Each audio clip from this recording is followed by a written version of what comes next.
What up, though? One Pride. This is the Roar of the Lions UK podcast, a podcast where one pride goes worldwide. My name is Anthony Fitzpatrick. I'm joined this evening by Ryan McCluskey, which can only mean one thing.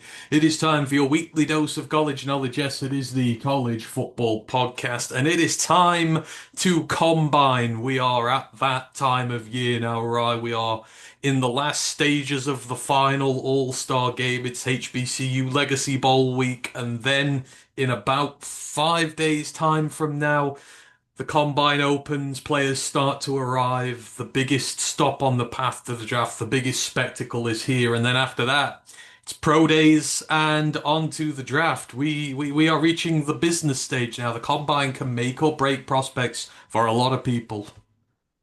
Yeah, it's time for hyperbole and hyper reactions week. Like I say, people either don't care about the combine or they basically base everything they think about a player off the combine, which probably the worst thing you can do. The combine, as you say, breaks players, but it also makes players that have no right being taken as high as they are. Like I say, someone will obviously contend to beat the 40. Someone will throw, I don't know, like saying the weight of the heaviest, hardest pass. Some will throw a 75-yard air deep ball and suddenly be a first round quarterback. Yeah. Someone will jump, yeah, 10, 11, 12 feet broad jump. And yeah, like I say, you'll go from top 100 to top 30 in the blink of an eye. Yeah, it's one of those, it's something that me and you have always been very skeptical about. We don't take a lot of meanings away from this. It's more for meetings, for players and whatnot, but it generates a lot of discussion. But we will drop into the combine in a moment. There's just a tiny little bit of news, and then what we're going to do is we're going to go through the combine roster position by position, just highlight some players who we feel need to have a good performance, who has the most to lose, all that sort of stuff. Just try and introduce a few of these guys as it is. And then after, if we've got time, we'll do questions and bits, even though it's not live. Again, I apologize, but again, I've got a ton of stuff up on my screen and my internet's been playing up today, so I didn't want to try and run a stream and it kept getting interrupted. So hopefully we have a smooth thing, but I'll be along in the comments as always. So, whack your questions in there and I can move them to later shows, whatever. You know, the drill. All the housekeeping stuff, Roar Lines UK, like and follow, all that good sort of stuff. You know where our socials are. You know how to support us. We're monetized if you want to help us that way, great. If not, we just love having you in the building, chatting with us, part Lions Nation Unite as well. So, go for it. And the main podcast that we've had done this week is Prospect Year all round now. So lots of draft content coming out from the channel. So yeah, do support us if you can. Right, we're going to go quickly into the news before we go into the combine stuff. And one big bit of news this week. And again, we came back last week and conference realignment had struck its head out from under the parapet as it always does. And in the week since we last did our show, right, we have our next move from the FCS to the FBS effective immediately, making a slew of schedule changes at the last second. And it is the big one we thought about last week. Sacramento State, the Hornets, have finally made their move up to the FBS. They've been an FCS independent now. They've been getting ready for this move for some time. They've been gathering up the money, for some time to make the move now. But we all widely assumed that they were going to make the move because one conference was apparently listening to their pitch to come up and all the money they were offering. And we assumed with Sacramento being out there on the West Coast, near where the mountains of the West are, and given that North Dakota State have just joined the conference, we thought, oh, they're going to head to the Mountain West. It makes geographical sense. It's around all that cluster of Pac-12 teams as well. You can schedule good non-cons and stuff against and stay in your area of the country. But they haven't. And maybe the most shocking move of them all that we didn't see coming, Sacramento State are heading to the MAC, to the Mid-American Conference out in Middle America, a long ass way away from where Sacramento is. The MAC, for the most part, is one of the most closely clustered group of teams in the country. It's not a widespread conference. It is quite local. Now all these teams are going to have a trip out to the furthest reaches of the West Coast on their schedule, and the sums of money involved in this are eye-watering. North Dakota State paid about $12 million for their move to the Mountain West. Sacramento's move up to the MAC is going to cost them $18 million. That includes entry fee to the league, paying the $5 million to the FBS for their cut for the FCS to FBS transition. And not only that, they're not getting any TV money from the MAC, as North Dakota State are from the Mountain West for the foreseeable future. They're obviously subject to not being able to go into the championship games, stuff like that for a few years.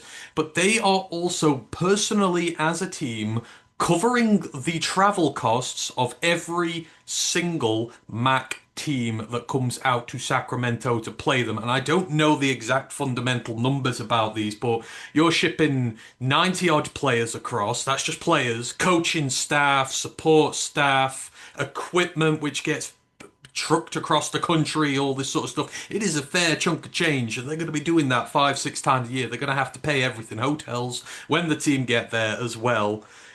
This is a very expensive move for the Sac State Hornets. Geographically, monetarily, this was shocking, but they're up now, and you figure a team of their quality, they're gonna be challenging in the max sooner rather than later. But by Lord, they're gonna be paying for it for a few years.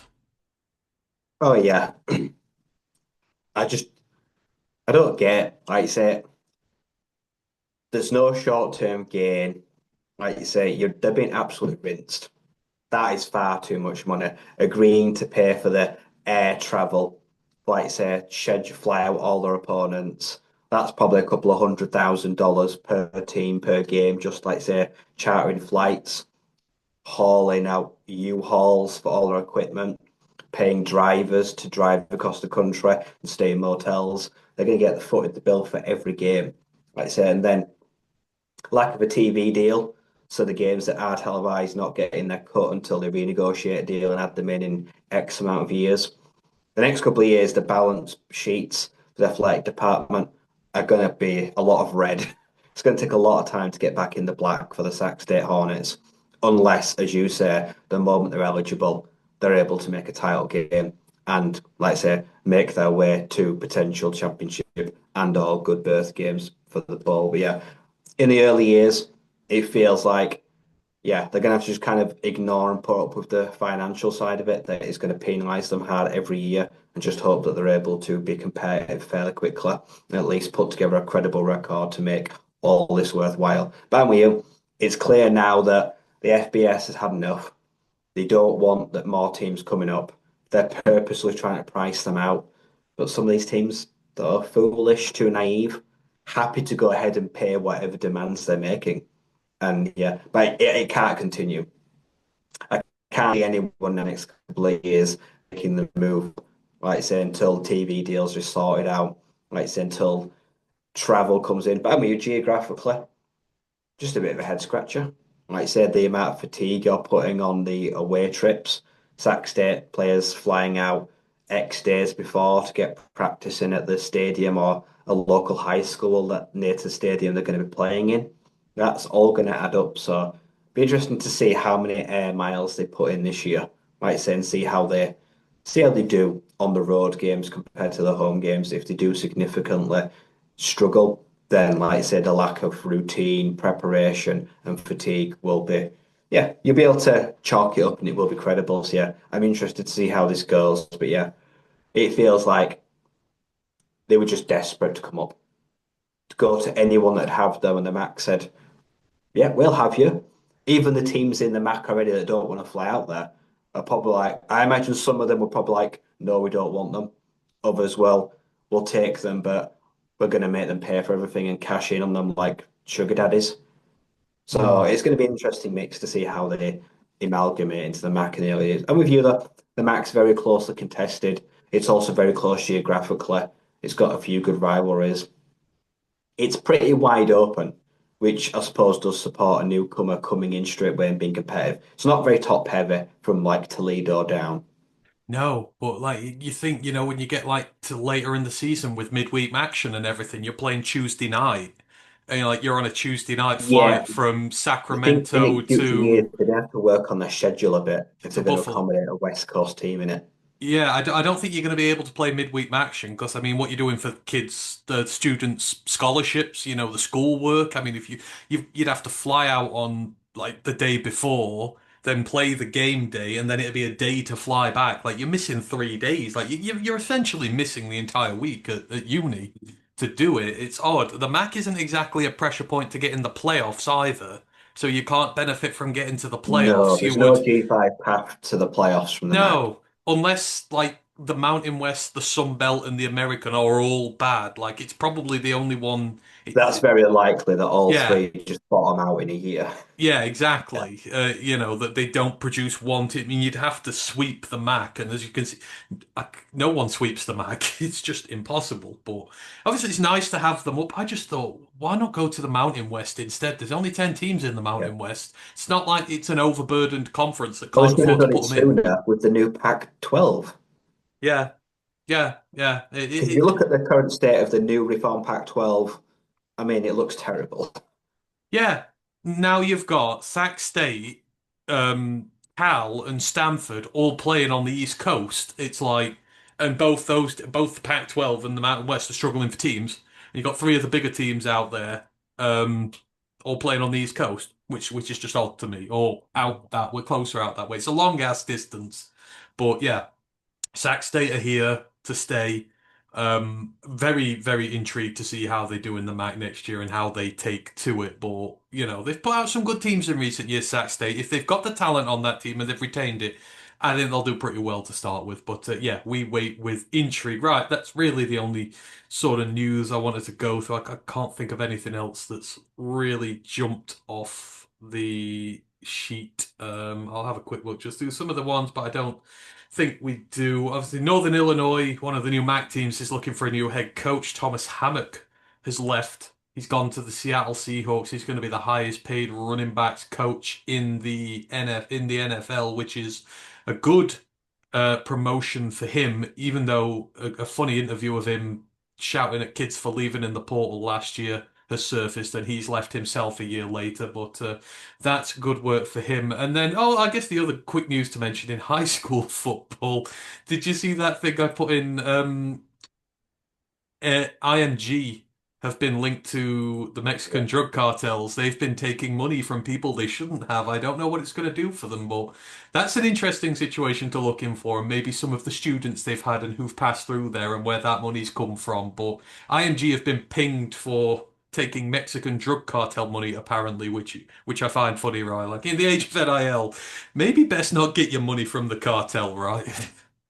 I mean, there's a reason when you go, if anyone goes on YouTube and like search for like IMG football locker room or stadium tour, it's obvious where the money's going. I mean, IMG's probably got better locker rooms than the Detroit Lions. Like they have like a $20 million weight room, canteen, locker room, playing field. And yeah, it's all been funded by Breaking Bad and bloody Narcos. They have been fined $1.7 million. But I suppose to them that's probably nothing. No. IMG pretty much like fields half the NFL. Right, so Yeah. to them, it's probably a drop in the water, that fine. And like I said, they are one of the biggest brands in the world. There's a reason that the NFL International Pathway Program uses IMG as its base and pays them for their facilities. Like I said, they are an absolute juggernaut and powerhouse. But yeah, be interesting to see how they refine that, how they work about that. But I suppose raises the question, a lot of big high schools, how they get funding. Is it Yeah. really, and these donors that just make, let's say, anonymous donations to the big football teams, are they really scalped? Yeah, are we about to see sort of the apple tree shake loose and a lot more of these Like allegations come out? Peter Gorman's in Las Vegas, Nevada. Are you telling me that high school's never profited off someone from gambling? Oh God, no, absolutely, Someone wins $1 million absolutely. on Red Black and then suddenly they get an anonymous $50,000 donation for some new helmets. Like Yeah, yeah. nobody can be that naive. No, no, no. Just thought I would mention that there, but yes, IMG are the first to be have been caught at least, so we'll see how that goes on. Anyhow, we'll move on to our main focus of today, which is, of course, the One NFL question. com. Do you Oh, think there should be a transfer portal window for teams that get caught up in the whole, like say, moving conferences? Because imagine if you Oh, go to Sac State because you're yeah, on the West Coast, yeah. you could, and then they just tell you, oh, by the way, like I say, we're going to be flying to Northern Illinois, Michigan, and Toledo like 5 times next year. Do you want to Mm. do that? I'd probably be like, no, I don't. That's a really interesting point, actually. Like you say, it's because a lot of kids, Like I say, when you're recruiting players, like I say, you're discussing that, you're not discussing the fact that you're looking to leave the FCS, no. I'd And, imagine.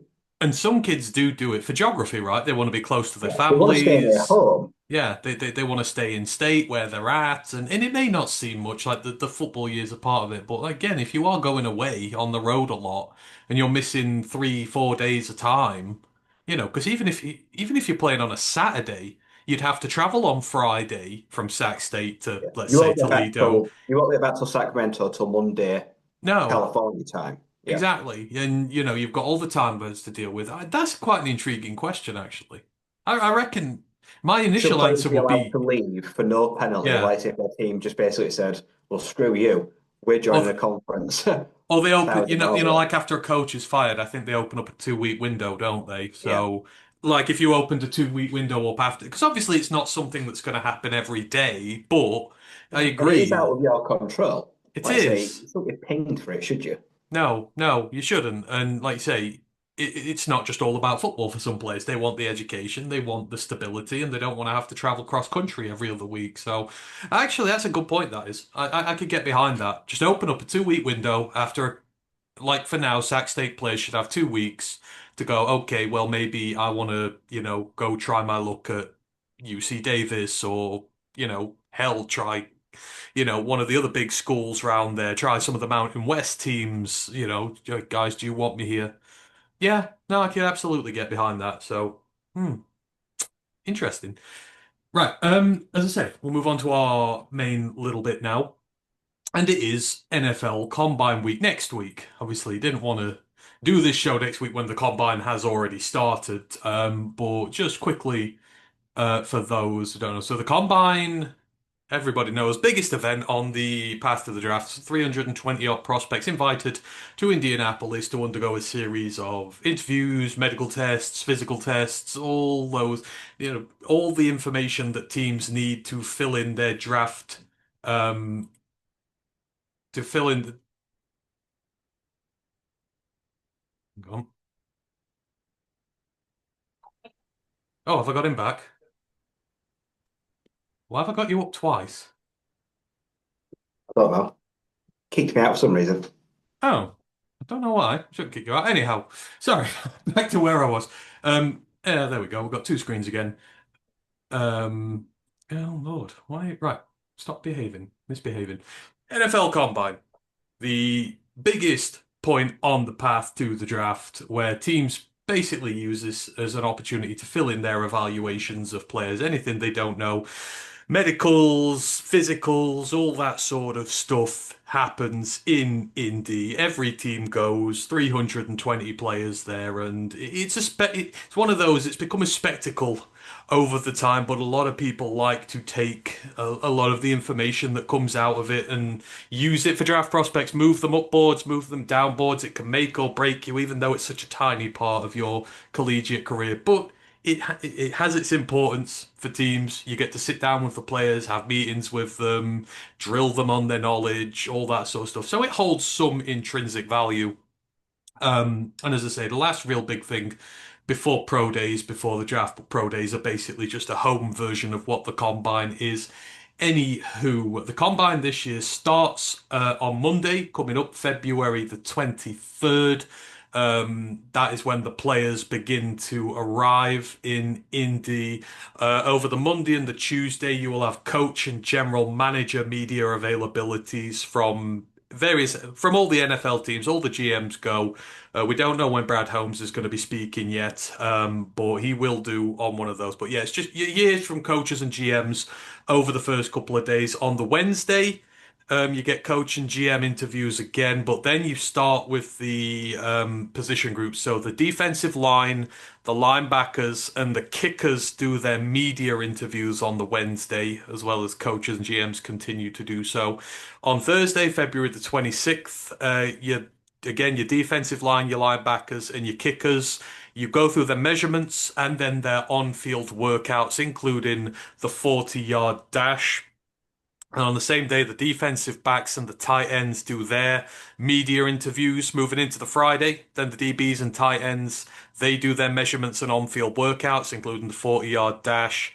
The defensive line, the linebackers, and the kickers finish off by doing their bench presses. And then the quarterbacks, running backs, and wide receivers do their media interviews. On the Saturday, quarterbacks, running backs, wide receivers do their measurements of their on-field workouts, including the dash. Defensive backs and tight ends do their bench press, and the offensive line do their media interviews. And then on the Sunday, the offensive line do their on-field workouts and their measurements, and the quarterbacks, running backs, and wide receivers do their bench press. OL do bench press the same day as everything else because they're big and they can do it all at once. It's a little convoluted, but basically they work in four groups from Wednesday through till Sunday. And then, yeah, coaches do their interviews over the first 3 days. And then they all pack up shop. And by March the 2nd, it will be done. And the first pro day will be on March the 3rd, 2 days later. I believe it's Ball State who are the earliest to announce theirs so far. We'll do the pro day schedule next week because not everybody has declared just yet. But yeah, pro days basically start as soon as the combine's over. So I don't think there are any Ball State players at the combine, but if there are, then bless them. They're going to have to do two in 3 days, which is absolutely crazy. Um, but yeah, that's basically an overview of what's happened and what's done there. And of course, depending on what position group you're looking at and, it all depends on what you're really looking for. Everyone does the same stuff, but everything has different meanings here, Ryan. And before we go into the players and that, we talked about the combine. It's lack of importance to us in terms of, the entire collegiate career. We watch these guys. You can't really tell much from it, but it does feel for me like the prevailing feeling this year is that the combine's going to mean a lot more than usual for me. And that's because we're struggling, like position group wise. There's a lot of struggles this year when it comes to the first round of the draft, when it comes to day two.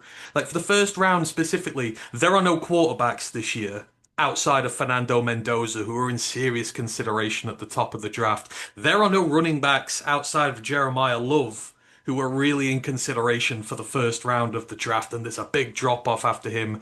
There are no tight ends after Kenyon Sadiq, really, at the top of the draft. And there's just a load of guys behind him fighting for position. You've got a lack of true blue chip left tackles this year. And you've kind of got, a bunch of tackles behind and then a bunch of tackles fighting it out for day two. It feels like this year there's so many very close positional battles because there is a lack of an elite top of it that this combine could actually be very interesting in terms of certain positional battles, guys been able to get themselves in the first round just by interviewing well, by training well, because it could literally be that close. It does feel like the combine's going to be more important this year, specifically for some of these, again, position groups which are struggling for top tier talent. Yeah, there's a lot of guys that are in that 33 to 50 zone that if they put in a stellar combine, probably can sneak back into the end of the first round. Then you look at a lot of top offensive talent, also offensive talent tackles. It's a lot of right tackles. A lot of guys that have predominantly played on the right hand side in college. A lot of them that have played a lot of snaps there.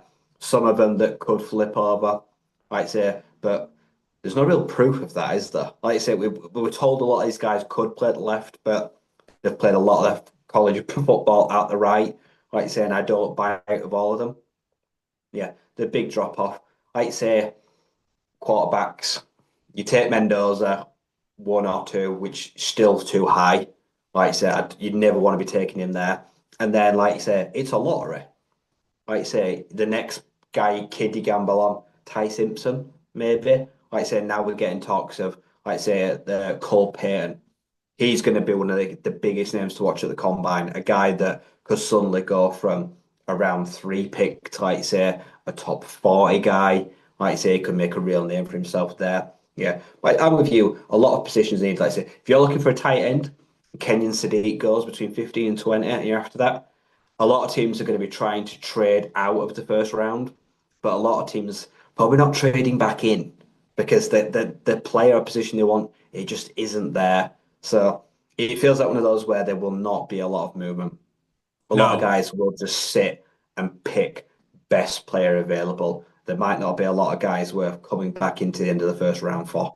Yeah, I think you're in trouble at the moment. It is hard to, it's so hard to predict a first round this year because usually you've got like 20, 25 players you'd feel pretty comfy are going to be in the first round this year. I feel like there's like 15, maybe that, not even half a first round's worth of guarantees, and which is why I think this combine's going to be big because I say for some there are a lot of people just outside who can make their way in now. And as I say, with a lack of top tier talent in some of these groups, it's going to be really interesting to see how it plays out. So, how are we going to do this? Obviously, there's a lot of people going, so I'm going to keep putting up the list of players. We'll go through them, we'll discuss them, the main talking points, and that. I've done some notes as well, trying to break some position groups down so you have a better idea of who is who. And I have, here we go. I can sort this one here. So we're going to start with the quarterback position. So bear with me one moment as I do my little screen share. Make sure there's no incriminating internet things up. Nope, there is not. So you should be able to see now on your screens.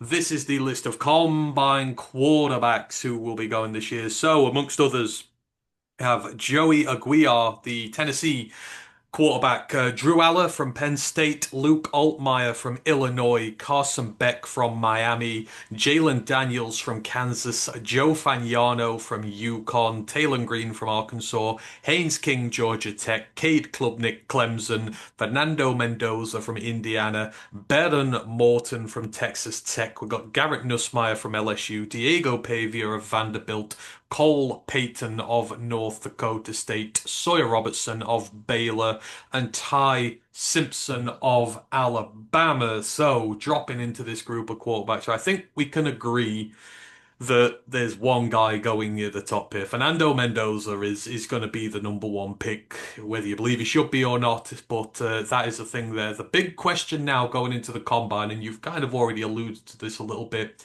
Who's going to be quarterback two? When we talk about who has the most to gain from this combine, who has the most to lose, I think the two guys you've already mentioned, I would be putting in that conversation. This is now the stage for Ty Simpson and for, believe it or not, Cole Payton to be the guy who get themselves into the end of the first round and be, according to everybody, it's going to be the Rams' second pick when they want Stafford's successor there. But these two, it feels like this is going to be a really big audition for them. I mean, for Ty Simpson, I guess it's about his consistency, the throwing mechanics, how he does in the drills, etc. For Cole Payton, I mean, it's going to be about the athleticism, the dual threat ability, how comfy is he under pressure. But you're kind of feeling like these are the two who it's going to matter most to because they're the ones who could really go high up with a good showing. Yeah, like I say, Cole Payton, productive, experienced, like I say, has got a better dual threat running game than a lot of guys on this list. Big question, like I say, will always be one, level of competition, two, like I say, athleticism, three, understanding to play, like I say, a pro style offense, like I say, to take it all in. It says a lot of guys on this list that he will you might face some of them, like say some G5 scalps. So yeah, Cole for him, it's all about how to say how high his ceiling can be. For Ty Simpson, it's the kid could very well be the next big thing. Like I say, we've only seen a limited sample size of him being a true starter in college, just purely because of the quarterback rooms he's been in. Like I say, for him though, as you say, it's consistency over a large sample size. For him, it's about physicality. Like you say, he's gone okay to average build. It'll be strength. Like you say, it'll be the drills he goes about. So yeah, I think one of those two serious case to make a name for themselves. Let's say because we're talking about a lot of guys on this list here that, despite have had tremendous college careers, you just look at them and you don't necessarily think NFL quarterback. I mean, and the name I look straight to is Diego Pavia. Like I say, productive, passionate, hardworking, physical. The only problem for him is, like I say, the measurables. He can't get any bigger. He can't get much heavier. He can't get his arms any longer. Like you say, he's capped. And for some GMs, his potential as a player is capped. Despite everyone saying we saw like Drew Brees that had all the same questions, there will be guys out there that be like, Pavia ain't on our board. And some guys will be like, screw it, I don't care if he's 5'8" and a half, built the exact same as me. He's a chippy, gritty warrior that's got production. So it feels like whatever Pavia did, it wouldn't matter because the day when he gets the measurables and he's got little hands, little arms, like say he's 5'8", everyone's just gonna be like, well, we already knew that. Like say, so yeah, it's a mixed bag. Like I say, it's an interesting list because on the other side you've got Taylor Green, 6'6", 230, 235, built like a lab, like Cam Newton off a production line, like I say, but college career, wildly erratic. He could be tremendous, like I say, or he could be terrible and have a massive turnover rate and make the sloppiest, boneheaded players possible. But you know for a fact when it comes to testing, he is going to destroy the combine because he is Mm. built like an absolute machine. And Yeah. this is why for the combine for me, the combine is not important at all for the players for physical drills. They just don't interest me. It's all about, like, say, at least I'm thinking, but their heads, their interviews, how they talk, how they see the game. Mm. See, you've taken my 2 points. You've taken my talking, but literally the two guys I've got written down here, Taylor Green and Diego Pavia. And I think for them two, because obviously with the dual threat quarterbacks, I think the thing the combine tries to see, how good are they in structure in the pocket? You know, guys who like to use their legs, who like to take off, who are a little bit jumpy. I think Pavia's are at it, but when you think of both of them love to move around a ton in the pocket before throwing bits like that. It feels like that's what you've got to show. Pavia may be undersized. He may have his issues. Taylor Green's perfect size. He's just inconsistent with his throwing, but it's that structure under pressure, and they're going to be sat watching you, where your feet, wasted movement, things like that. I feel like that's the make or break for them too. Yeah, like you say, I'm with you. They both like to move line of scrimmage. They both like to throw on the run. They both like to scramble when needs be. Like I say, they're one of those players where they don't want to scramble too early and give up on plays, but they're also they feel pressure. They know when to get out. Like I say, they're itching to. There's a few guys on this list, like I say, that they're here because of injury. Can't I say it like Drew Aller maybe thought, bad injury ended the career. Did I want to be in the draft this year? Maybe not. Baron Morton's year ended with, like, say, an injury that really stunted his growth, unfortunately. And I'm a big fan of them. But yeah, I mean, the dark horse out of all this group is, like I said, I like Sawyer Robertson. Mhm. Big arm, good build. Like I say, I'd expect him to be what, 6'3", 6'3" and a Yeah. half, 215, 220. If he comes in at those measurements, like you say, productive career on a bad team. Baylor were going nowhere quickly. If it wasn't for him, he dragged them kicking and screaming. Physical, took punishment behind a shaky O line, had a good receiving course. Yeah, there's a few guys here that I'm certainly interested in. Like I said, I don't think the Lions move forward with Kyle Allen as backup. There's plenty of guys here that scream to me NFL backup quarterback, and that's not a knock on them because it's a very important position. Yeah. It's just, can any of them break that glass ceiling and be like future potential starter? Yeah, I should make a quick note here, by the way, before I forget. Joey Aguiar is there, but he is still fighting his eligibility case for college.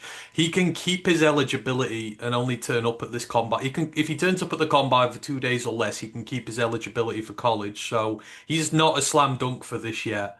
But then that pisses me off because Mark Gronowski ain't there. He's taking a spot from somebody and he doesn't want to come to the NFL, which annoys me. But yeah, Aguiar is not a dead cert yet, so he may not even make it there because he might get his eligibility back.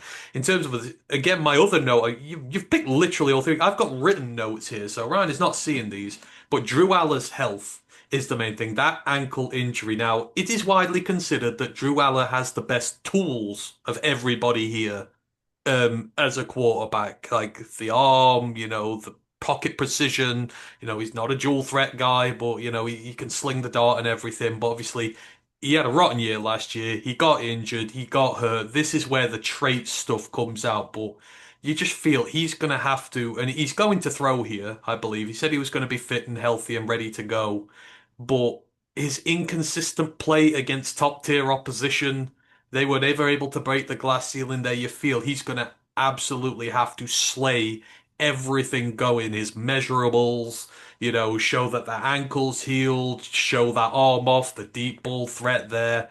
Like he could be the one who could surprise because this was a first round draft pick once upon a time, and he was going to go in the first round once upon a time. He feels like the true outsider here for me, right? But everything has to go his way. He's got no room for error.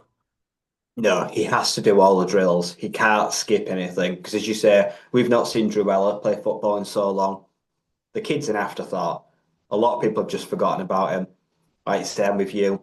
The fact Penn State always fell against the biggest foes. He was never able to slay any of the dragons. Maybe it was him or the team around him. Just big what ifs. But with you, once upon a time, Drew Aller was looked at like says the next big thing, and like I say, next first round quarterback. Like I say, can he reclaim that off the injury? Like I say, maybe. But I'm with you. He needs to like boss the measurables. He needs to torch all the drills. There can't be any skipping anything. Yeah, but I think he can claw it back if he really wants to. Yeah, I think I am sad. absolutely he can. I am really sad Trinidad Chambliss is not here. No, I obviously. I think it's a mistake going back to college. You know what? The only thing I will give Trinidad Chambliss credit for is too many quarterbacks rush to the NFL for me. They'll come as soon as they can because they want to get up there, they get ready. And like the amount of times, like with Anthony Richardson, he should have stayed in college. We keep saying these guys should have stayed in college and got more experience. I do appreciate him for acknowledging the fact that he doesn't feel ready yet. I think that's a green flag for him. Whilst he probably would have struck pay dirt in this draft with how limited it is, Yeah, and the I think next he would one. have done. I think he'd have been like a Yeah, third, fourth round pick. yeah, I do as well. But who knows? If he has a good year with Ole Miss, We takes get to some. see what happens next year. Yeah, like if he has a good season, it might well pay off. He could be the best quarterback in next year's draft. Period. If he has another good year, and he'll have 2 years of SEC play behind him, so he will be an older prospect. But I admire him going back and saying I'm not ready yet. Too many quarterbacks don't do that. So there we go. Right, we're going to move it on to the running backs. And we're going to switch between docs here because I've got size and measurements for these guys. Not the ones they're officially in, but just to give you an idea. So the running backs this year, Katron Allen from Penn State. Max Bredesen of Michigan is listed as a running back. He is like a running back, tight end, fullback type, Swiss Army knife type, but they've listed him as a running back.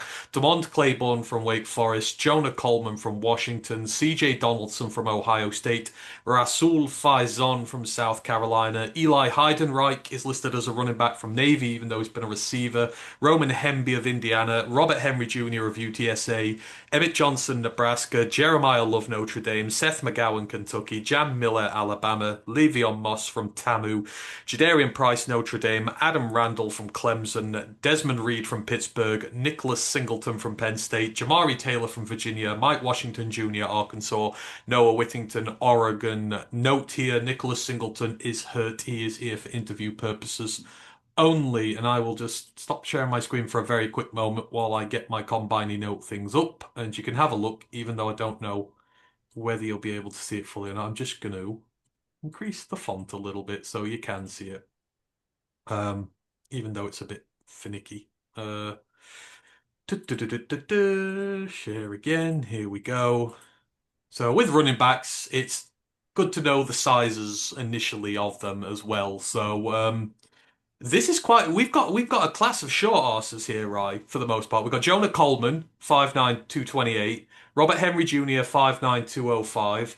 Desmond Reed is 5'8", 175. Jamari Taylor, 5'9", 204. Noah Whittington from Oregon, 5'8", 203. Now, obviously, the big list here, Jeremiah Love is the undisputed running back one in this class. He's probably going to be a top 10 pick to the Chiefs if anything has after it. But like so many of the other classes, we don't know who's going to be running back two behind it. And you look at the list and you're not immediately seeing who that guy is. But in terms of the shorter ones first, as I say, quite a lot of 5'9", 5'8" guys. The worrying thing here for these is that colleges generally they add inches to players. They're generally quite gratuitous with RBR. The immediate thing for all these shorter guys, if they're too tall for their measurements and they start getting knocked down to 5'7", 5'6", something like that, then immediately their NFL career's over. You don't go down that low and high. But for these guys, it's about your nimbleness, your movement, your receiving ability. We've seen that small players can do well in the NFL in the right scheme and system, providing they have the right attributes, but it's got to be speed, it's got to be versatility. But, some of these guys, they do have it to them, but they're fighting a battle at this size. Yeah, it's an interesting list. See, I'm not on the train of Jeremiah Love going super high. We've seen the Chiefs pass on multiple backs and multiple times, like say passed on trades. I don't know. I know he'll go first round. I suppose it's going to be someone like say that looks at him for value. But I'm with you. He's on a pedestal on his own. An early guess for me, the next guy is coming from Penn State. I just don't know which one it'll be. But like I say, I'm with you. There's plenty of guys here that are going to be like 5'7.5". They have had the numbers inflated. Some of those at 215, 220 have been more like 2.5, 210. Some of those at 200. God forbid, could be like just over 190. They'll be short and they'll be lean. So there's going to be interesting some numbers to watch for you. And with you, a lot of these guys fit schemes. Like RJ Harvey, little dude, fit the Broncos, what they wanted to do with him perfectly. He wouldn't have fit on other teams, despite, like, say, about 5'7". Like I say, a real short dude, like I say, but an all-round fantastic weapon. Like I say, a lot of these guys here, it will be their ability in the pass game that determines them. These guys need a big combine. Like I say, 40s for little dudes are important. The lighter guys, you got to be able to fly.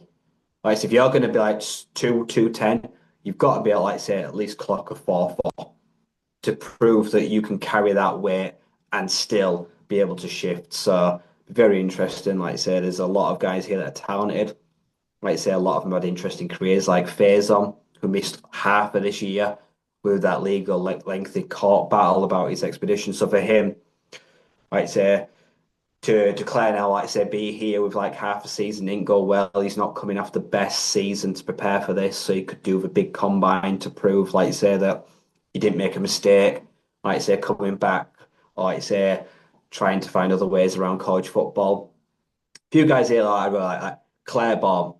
I love Yeah. Claiborne, and I think he could have a big combine. I think he could put himself up in that running back 3-4 conversation. Great year at Wake Forest, well built, very productive, electric players here. But this is one of the groups I'm excited about. Like I say, I'm not necessarily in the market for a back as high a lot is going to go, but I think some of these guys are going to have a serious crack at, like I said, definitely the 40 record. A few here could have a good wedge here. Oh, Claiborne can shift. I've seen him at Wake Forest for years now. He's got wheels. I don't know about returning so much. There's not too many returners in here. I know Singleton's done return work for a good amount of his career. I believe Claiborne's done return work for Wake Forest.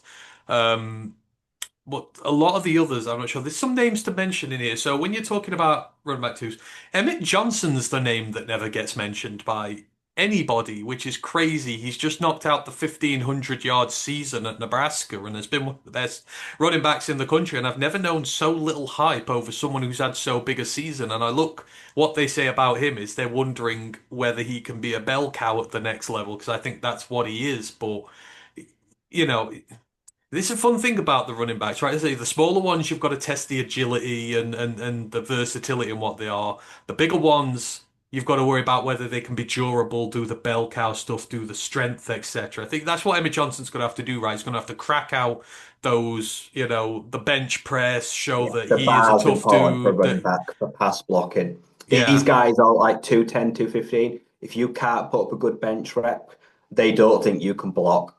Like simple as that. Like say, you're gonna have to have some explosion in your arms. Yeah, yeah. Obviously, I call it the long jump, but it's the what the hell do they call it? It's the standing jump like that gets the power out your legs, Yeah. your jump off the line. 'Cause I know the linemen are good for it. I know the running backs are as well. There's a lot you've got to look at with these guys. And then you've got the big chunky ones. Max Bredeson's 250, but he's a tight end. He's probably going to be a fullback. CJ Donaldson 6'2", 232. Adam Randall 6'2", 235. Mike Washington Jr.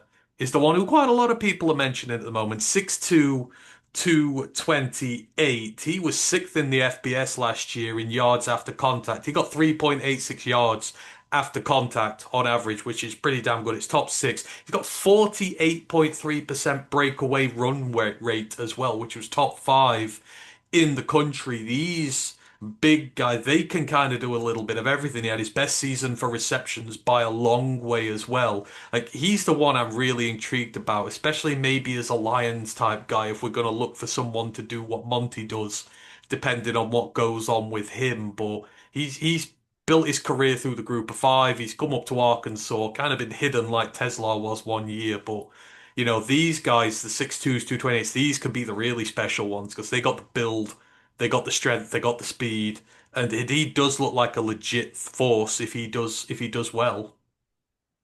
Yeah, like you say, physical, good after contact, hard to bring down, good ball security, like I say, good motor, stamina in his legs to keep chugging. Like I say, he gets yards. He's physical at the point of contact, hard to bring down. Like I say, he's a good, strong, upright runner. Like I say, good leverage. Like I say, nice thick thighs, good low body build. A very well-rounded guy for a change of pace team. As you say, if you're looking someone to replace a Craig Reynolds or David Montgomery to come in, like you say, and help in that physical onslaught in a ground and pound kind of matchup. So he's someone that is definitely going to be one to watch in those physical rounds where the initial burst won't matter too much for him. Like I say, the 40, it can be substandard. Like I say, you never know. He's not a home run kind of guy, never has been. Like I say, it'll be more about, like I say, how well he does in between the tackles. So yeah, Yeah. he's definitely someone that could make a good name for himself, like I say, if he lives up to those kind of numbers. Absolutely. And then in that same vein, Seth McGowan's the one I'm really interested in.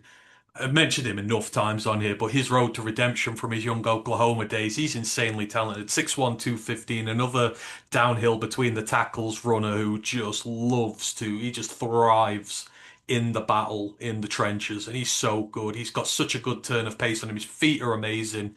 Not maybe the top end elite speed that you'd want, but like his feet and his burst will get him plenty of yardage there. I'm looking forward to seeing him. If people are interested in the Monty types, Hemby is one. Seth McGowan is another. Mike Washington is in there as well. Like, there's plenty of options we could go, and you're probably going to get in day three. There's one big question in here for this group as well, right? What does Eli Heidenreich have to do? Because you figure he should run routes better than any of these guys because he has been a collegiate wide receiver. He has played in the triple option, so you would feel that his skills as a running back should be exceeded there. It feels like the position he's played in college should give him an advantage here. But what does he need to do to really make waves? Because I don't know what his draft stock is currently, but like the service academy guys always get looked down upon. Is it the receiving aspect of his game that you think is going to make him stand out? What does he need to do? Yeah, I'm with you. So the gauntlet, running backs run the gauntlet, don't they? I believe so. I'd be interested to see what drills they make him do with his classification. Yeah, I would definitely make him the pass catching drills. 'Cause like I say, I'm with you. Like you say, once he gets the ball in his hands out of the backfield, he's then very productive. Like you say, then when he's in open space. I mean, the first thing he needs is a good 40. Like I say, Hmm. I've never looked at him and thought, wow, he's fast. So he could do with a decent 40 to say that, say, prove that he's a good athlete in a straight line. Because we know how good he is, like vertically, horizontally as well, moving through traffic. If you can put, I know he's not a blazer, and that he never will. That's okay, but yeah, I'm with you. Like you say, that it'll be the pass catching drills. A lot of them, like you say, how well he moves left, like say side to side, backwards. Like I say, I would have put him with the receivers, but maybe the receiving game is strong enough that maybe put him out of his comfort zone with the running backs makes a little bit more sense to me. Like I say, and then see how he does. Especially like I say, yeah, like I say, a guy's strong. I'm interested to see the barbell. Like I said, if you could do put some good reps up there, because we know the triple option he can block. I think Mm. he can block a lot better than these guys. And for Yeah. me, that's what he needs to prove it. The extension, the arms, the locking of the barbell. If he can put up in a good amount of reps compared to the others, that'll just compound everything I know about him. Yeah, yeah. I think his skill set and where he's come from gives him an opportunity to shine here and to really stand out and for people to be like, oh wow, this guy is legit. But I think, yeah, for me, the receiving stuff is big for him. You shine as a receiver, teams will love that, especially in the NFL. They love hybrid players. He plays fullback. You could probably hell, I mean, 226 on the edge, maybe use him as some form of a tight end as well if you want to. But yeah. I'm looking forward to seeing Harden right there. But yeah, it is a very interesting running back I group. think there's one name on this list that's got to do more than anybody, and it's Jadarian Price. He has to find a way to get out of the shadow of Yeah, Jeremiah Love. Like I say, for me, that means physically, like I say, he needs to beat him in the drills. Like I say, because he's had to split carries with him. Price, for me, had a fantastic year. But does anyone remember it? Does anyone talk about it? Does anyone bothered by it? Nope. Like I say, he's just the running mate to take the pressure off Jeremiah Love. Like I said, I think Price could be the second or third back off the board, like mid to late round two, like I say, late round three. But for me, yeah, he has to basically prove that, like I say, he can do it himself. Like I said, he isn't just a guy to take pressure off someone else here. He needs a big combine, and that's across the board, all the drills. yeah. Like you say, I'm it's. not convinced Jeremiah Love will do everything because I don't think he'll want to risk injury. I don't think he needs to, does he? Really? I No. don't think he needs Whereas to. Price wants to do everything to prove I'm just as good. What I mean, what does he need to prove? I guess if you're investing in him that high, you would want to see what the blocking was like. But even Yeah. then, when you invest a guy so high, you don't usually use him. He's not usually a third down back in pass protection, is he? No. He's a first and second down back that you I use in think the run Jeremiah game. And Love runs the 40, and that's probably it. yeah, yeah, That I might don't be the think only thing he does. again, and there's just no competition behind him to. He doesn't have to force himself from the pack. You look at most Yeah. mock drafts. I was looking at the third round, the three rounder that was done the other day, and I think Jonah Coleman was the last pick in the second round, and then Jadarian Price was somewhere in the third. They were the only guys in the top 100. So again, this is it. It does doesn't it, for the combine? If you have a good performance as a running back, there's a big swathe of room in that top 100 where there's no running backs getting picked, where you could force yourself into this conversation out of nowhere. An Emmett Johnson, let's say, or, or Jonah Coleman. I mean, Jonah Coleman's had a very productive year. It did fall off a little bit. Or, Roman Hemby if he does really well, or, Kaytron Allen. Like, it's going to be interesting, the running back battle. There's a lot to be gained for these guys because there's no one in the top 100, really. Yeah. There's going to be a serious run between, like, say, 100, 150, 200 running backs. They're just going to be flying off the board. There's no need at all. No one's trading up for a running back this year. Just sit and wait. And they're just going to fall on your lap Yeah, unless they do something to force the issue at the combine. Yeah. yeah, and you'd figure they're going to have to really, really show out. I don't know what they could, unless they show receiving ability they've not in the past. That might be what people go after. Anywho, let's move it on. I think that was everything in terms of the running back talk there. We're going to move into the wide receivers next, and I've kind of broken them down a little bit because obviously there's a lot of receivers out there.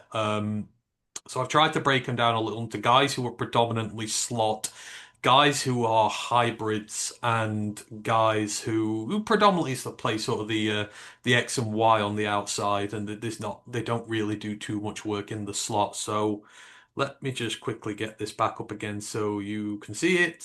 All this makes something. So in terms of your out and out slot receivers who are going to the combine. You got Aaron Anderson out of LSU, Zachariah Branch out of Georgia. I've spelled his name wrong, sorry. Kevin Coleman from Missouri, Omar Cooper Jr. from Indiana, Colin Lacey from Louisville, Kendrick Law from Kentucky, Makai Lemon out of USC. He does play the vast majority of his snaps from the slot, and Antonio Williams from Clemson. In terms of the hybrids, you've got Skylar Bell from UConn, the Biletnikoff finalist, Jeremy Bernard from Alabama, Casey Conception from Texas Texas A&M, Emmanuel Henderson Jr. from Kansas, Eric Rivers from Georgia Tech, Chase Roberts from BYU, J. Michael Sturdivant from Florida, Jordan Tyson of Arizona State, and Caden Vetten of Iowa. And then in terms of your regular outside guys, who play the majority of their slots there. Vinny Anthony II from Wisconsin, Chris Bell from Louisville, Dylan Bell from Georgia, Malik Benson from Oregon, Denzel Boston from Washington, Chris Brazzell the third or second from Tennessee, Barian Brown from LSU, Dion Burks Oklahoma, Jeff Caldwell Cincinnati, Josh Cameron Baylor, C.J. Daniels of Miami, Caleb Douglas from Texas Tech, Malachi Fields of Notre Dame, Chris Hilton Jr. of LSU, Jordan Hudson of SMU, Ted Hurst Georgia Tech, Bryce Lance of North Dakota State, Jacoby Lane of USC, Eric McAllister of TCU, Donovan McCulley, Michigan, Elijah Sarrett, Indiana, DeJohn Stribling from Ole Miss, Carnell Tate from Ohio State, Xavier Thomas from LSU, Brennan Thompson from Miss State, Reggie Virgil from Texas Tech, Harrison Wallace III from Ole Miss, Jalen Waltall from Incarnate Ward, and Colby Young from Georgia. And I guess the talk about receivers starts, right, with the fight of the top three. Who's going first in this draft? Carnell Tate from Ohio State, Makai Lemon from USC, and your own Jordan Tyson from Arizona State. And depending on the mocks you read at the moment, all three of them keep getting mocked above each other, and there's no consensus pick out of these guys yet, right? When you look at these three specifically in the combine, who do you think benefits the most from a successful combine? See, it depends because I mean, there's only one player there that's got actual red flags, and that's Tyson. And that's because he's got a sketchy injury history, just come off a bad injury, required surgery, has missed time. So for him, the drills can't help him. I think it'll have to be the interviews, the medicals will be big. Everyone will be looking at his medicals to see about that surgically repaired shoulder, the niggles he's had. So for him, he probably does very little. Like I say, he only finished the season. So for him, I can't see him doing too much, but he's done enough out throughout his college career. Makai Lemon, I think Makai Lemon's the best receiver in the class, purely because I think he's the most well-rounded. Like you say, a lot of slot play, but showed, like say, the yak, the ability to make contested catches. I also think if asked to do elite punt or kick returner, could be one of the best returners in the country because he's so elusive. He's got tracks the ball very well. For me, he's just a complete package and was absolutely, I'd say, the winner of the Bletnikov. But yeah, Carnell Tate, I see more and more is the first guy taken.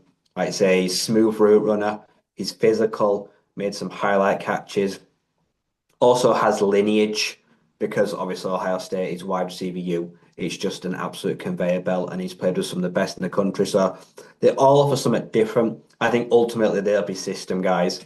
It will be the flavor of the month who suits what you're looking for. I don't think any of them can really do much to go ahead of the other. I think that will just come purely down to preference.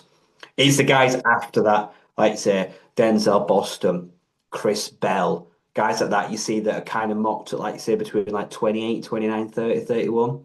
How do they establish themselves as first round locks? And then the rest of it, like I say, some huge names. It's an absolute wild card. I think the guys that can return and play special teams and the guys that can't play special teams. And I mean, we don't learn that at the combine. We don't put a big enough aspect on the combine at return drills. And we need to Yeah, do that. Like I said, I don't know how you do it, how you official it, but we need to make some of these guys to be like, I want to see return kicks. Because Caden Vettian is one of the best, most dynamic, dangerous players in the country. As a running back on jet sweeps, as a gadget, and as a return man. But as a receiver, he's did got very little because he yeah, played at Iowa. yeah. It's So how does he make a name for himself? He needs a big combine just to prove he's an actual NFL receiver and I not think just a gadget. I think running the routes is important there. You know, your knowledge, if Yeah. you've got the routes and you've got the skill and the knowledge, then you can translate that at the next level.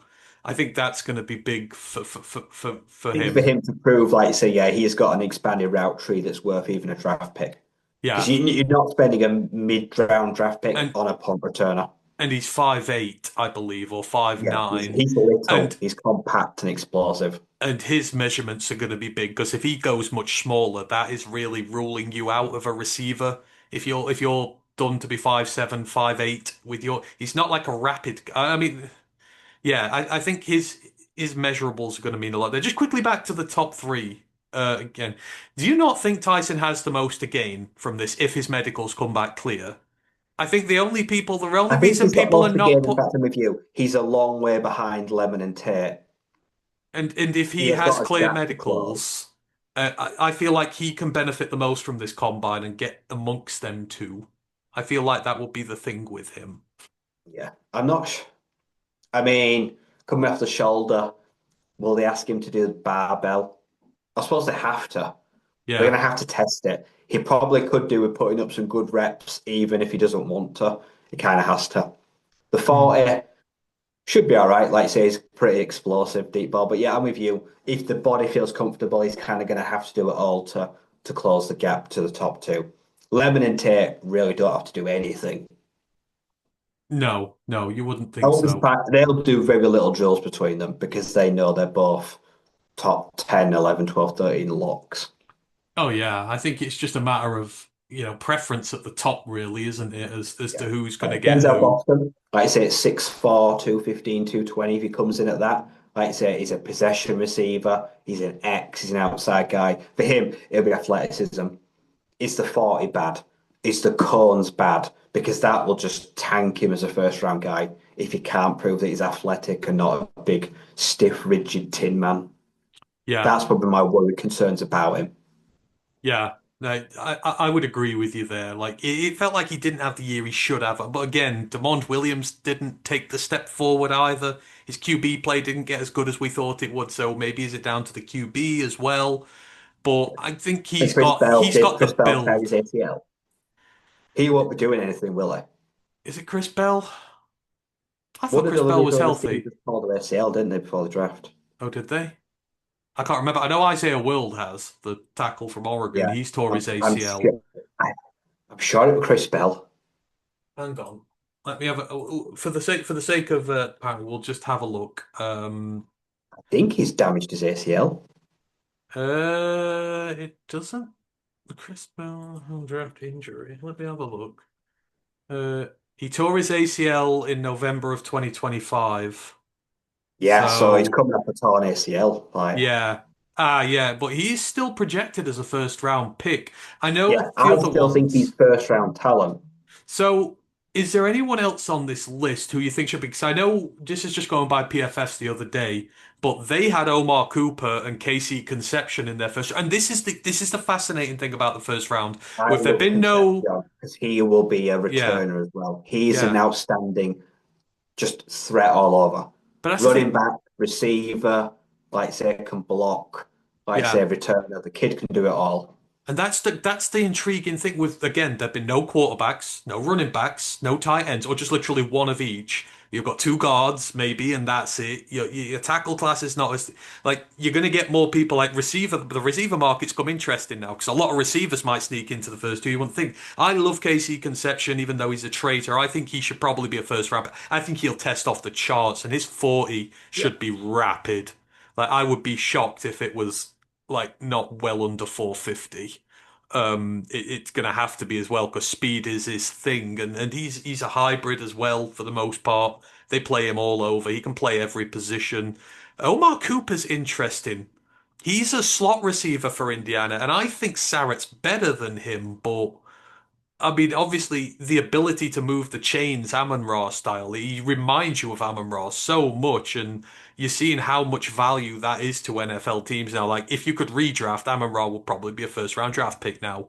And you're seeing the value of these guys, even if they are a little bit more inside and slot. If you've got a reliable chain mover, especially if it's for a young quarterback who needs help, who needs a safety net, and that they have first round value to them players do now. Yeah, like you say, it's an integral position. Those that can work across the middle, they're good in traffic. They're physical, even when, like say, they're up against linebackers and guys in the box. They're not afraid of, like say, that bumping, and they've got good hands. Their drop rate's low. like I say. But yeah, and Monroe does better than loads guys. Blocks his ass off at the inside. So like I say, if Cooper Jr. proves, like you say, on the barbell and the arm measurements, the hands are all there, and you see competent blocking on tape and on the bags as well. Like I say, that'll do his world of stock good. Like I say, because inside receivers that can block and help be the guy that springs that crucial play for a big run. Like I say, worth the wait in goal these days.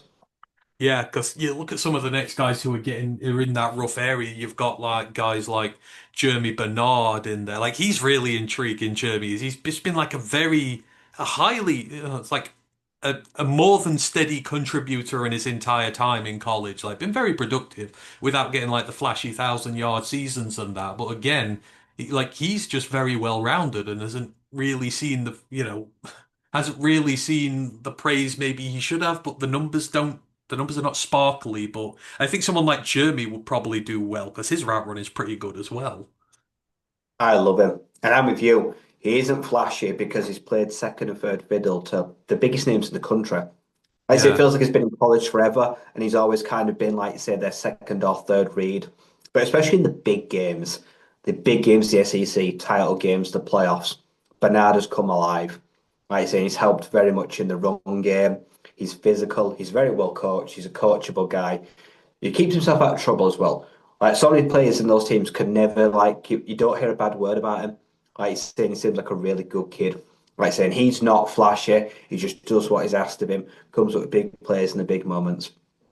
Then on the flip side, Chris Brazell, that is always flashy and big splash plays, but does he have consistency? yeah, Because we saw the Giants take a Tennessee receiver a couple of years ago that was a deep threat specialist that made big plays after big plays, and his career has bottomed out so far. yeah. Does Brazil have the consistency at the next level in volume? I don't think so. I think Brazil needs a big combine to prove me that he's not just a one trick pony, And not just a deep ball merchant. And it's interesting that guys like Jeremy Bernard are ranked above guys like Brazil and Malachi Fields. You know, the taller outside X receiver types who don't do all the chain moving per se. They're good at one thing, and that's. But it's intriguing how the guys on the outside, the big ones, used to be valued higher. Not necessarily so now. Again, the league's changing. You've got to have these dynamic playmakers in the middle. Yeah, like I say, you've got to be able to win across the middle. Like I say, you've got to be on the digs, the drags, the hitches, like I say, those the wheel routes, everything's from short to medium or that medium to intermediate range. Like I say, where the first down marker is, that is the biggest thing now. Like you say, you've got to be able to fight and get physical hard yardage. Like I say, not just run a nice pretty fade route, even if you know the ball's not coming your way. There's no Yeah. substance to it. No. No, I'm fascinated by this receiver group. There's so many like What do you think of Sky. Zachariah Branch? Sorry.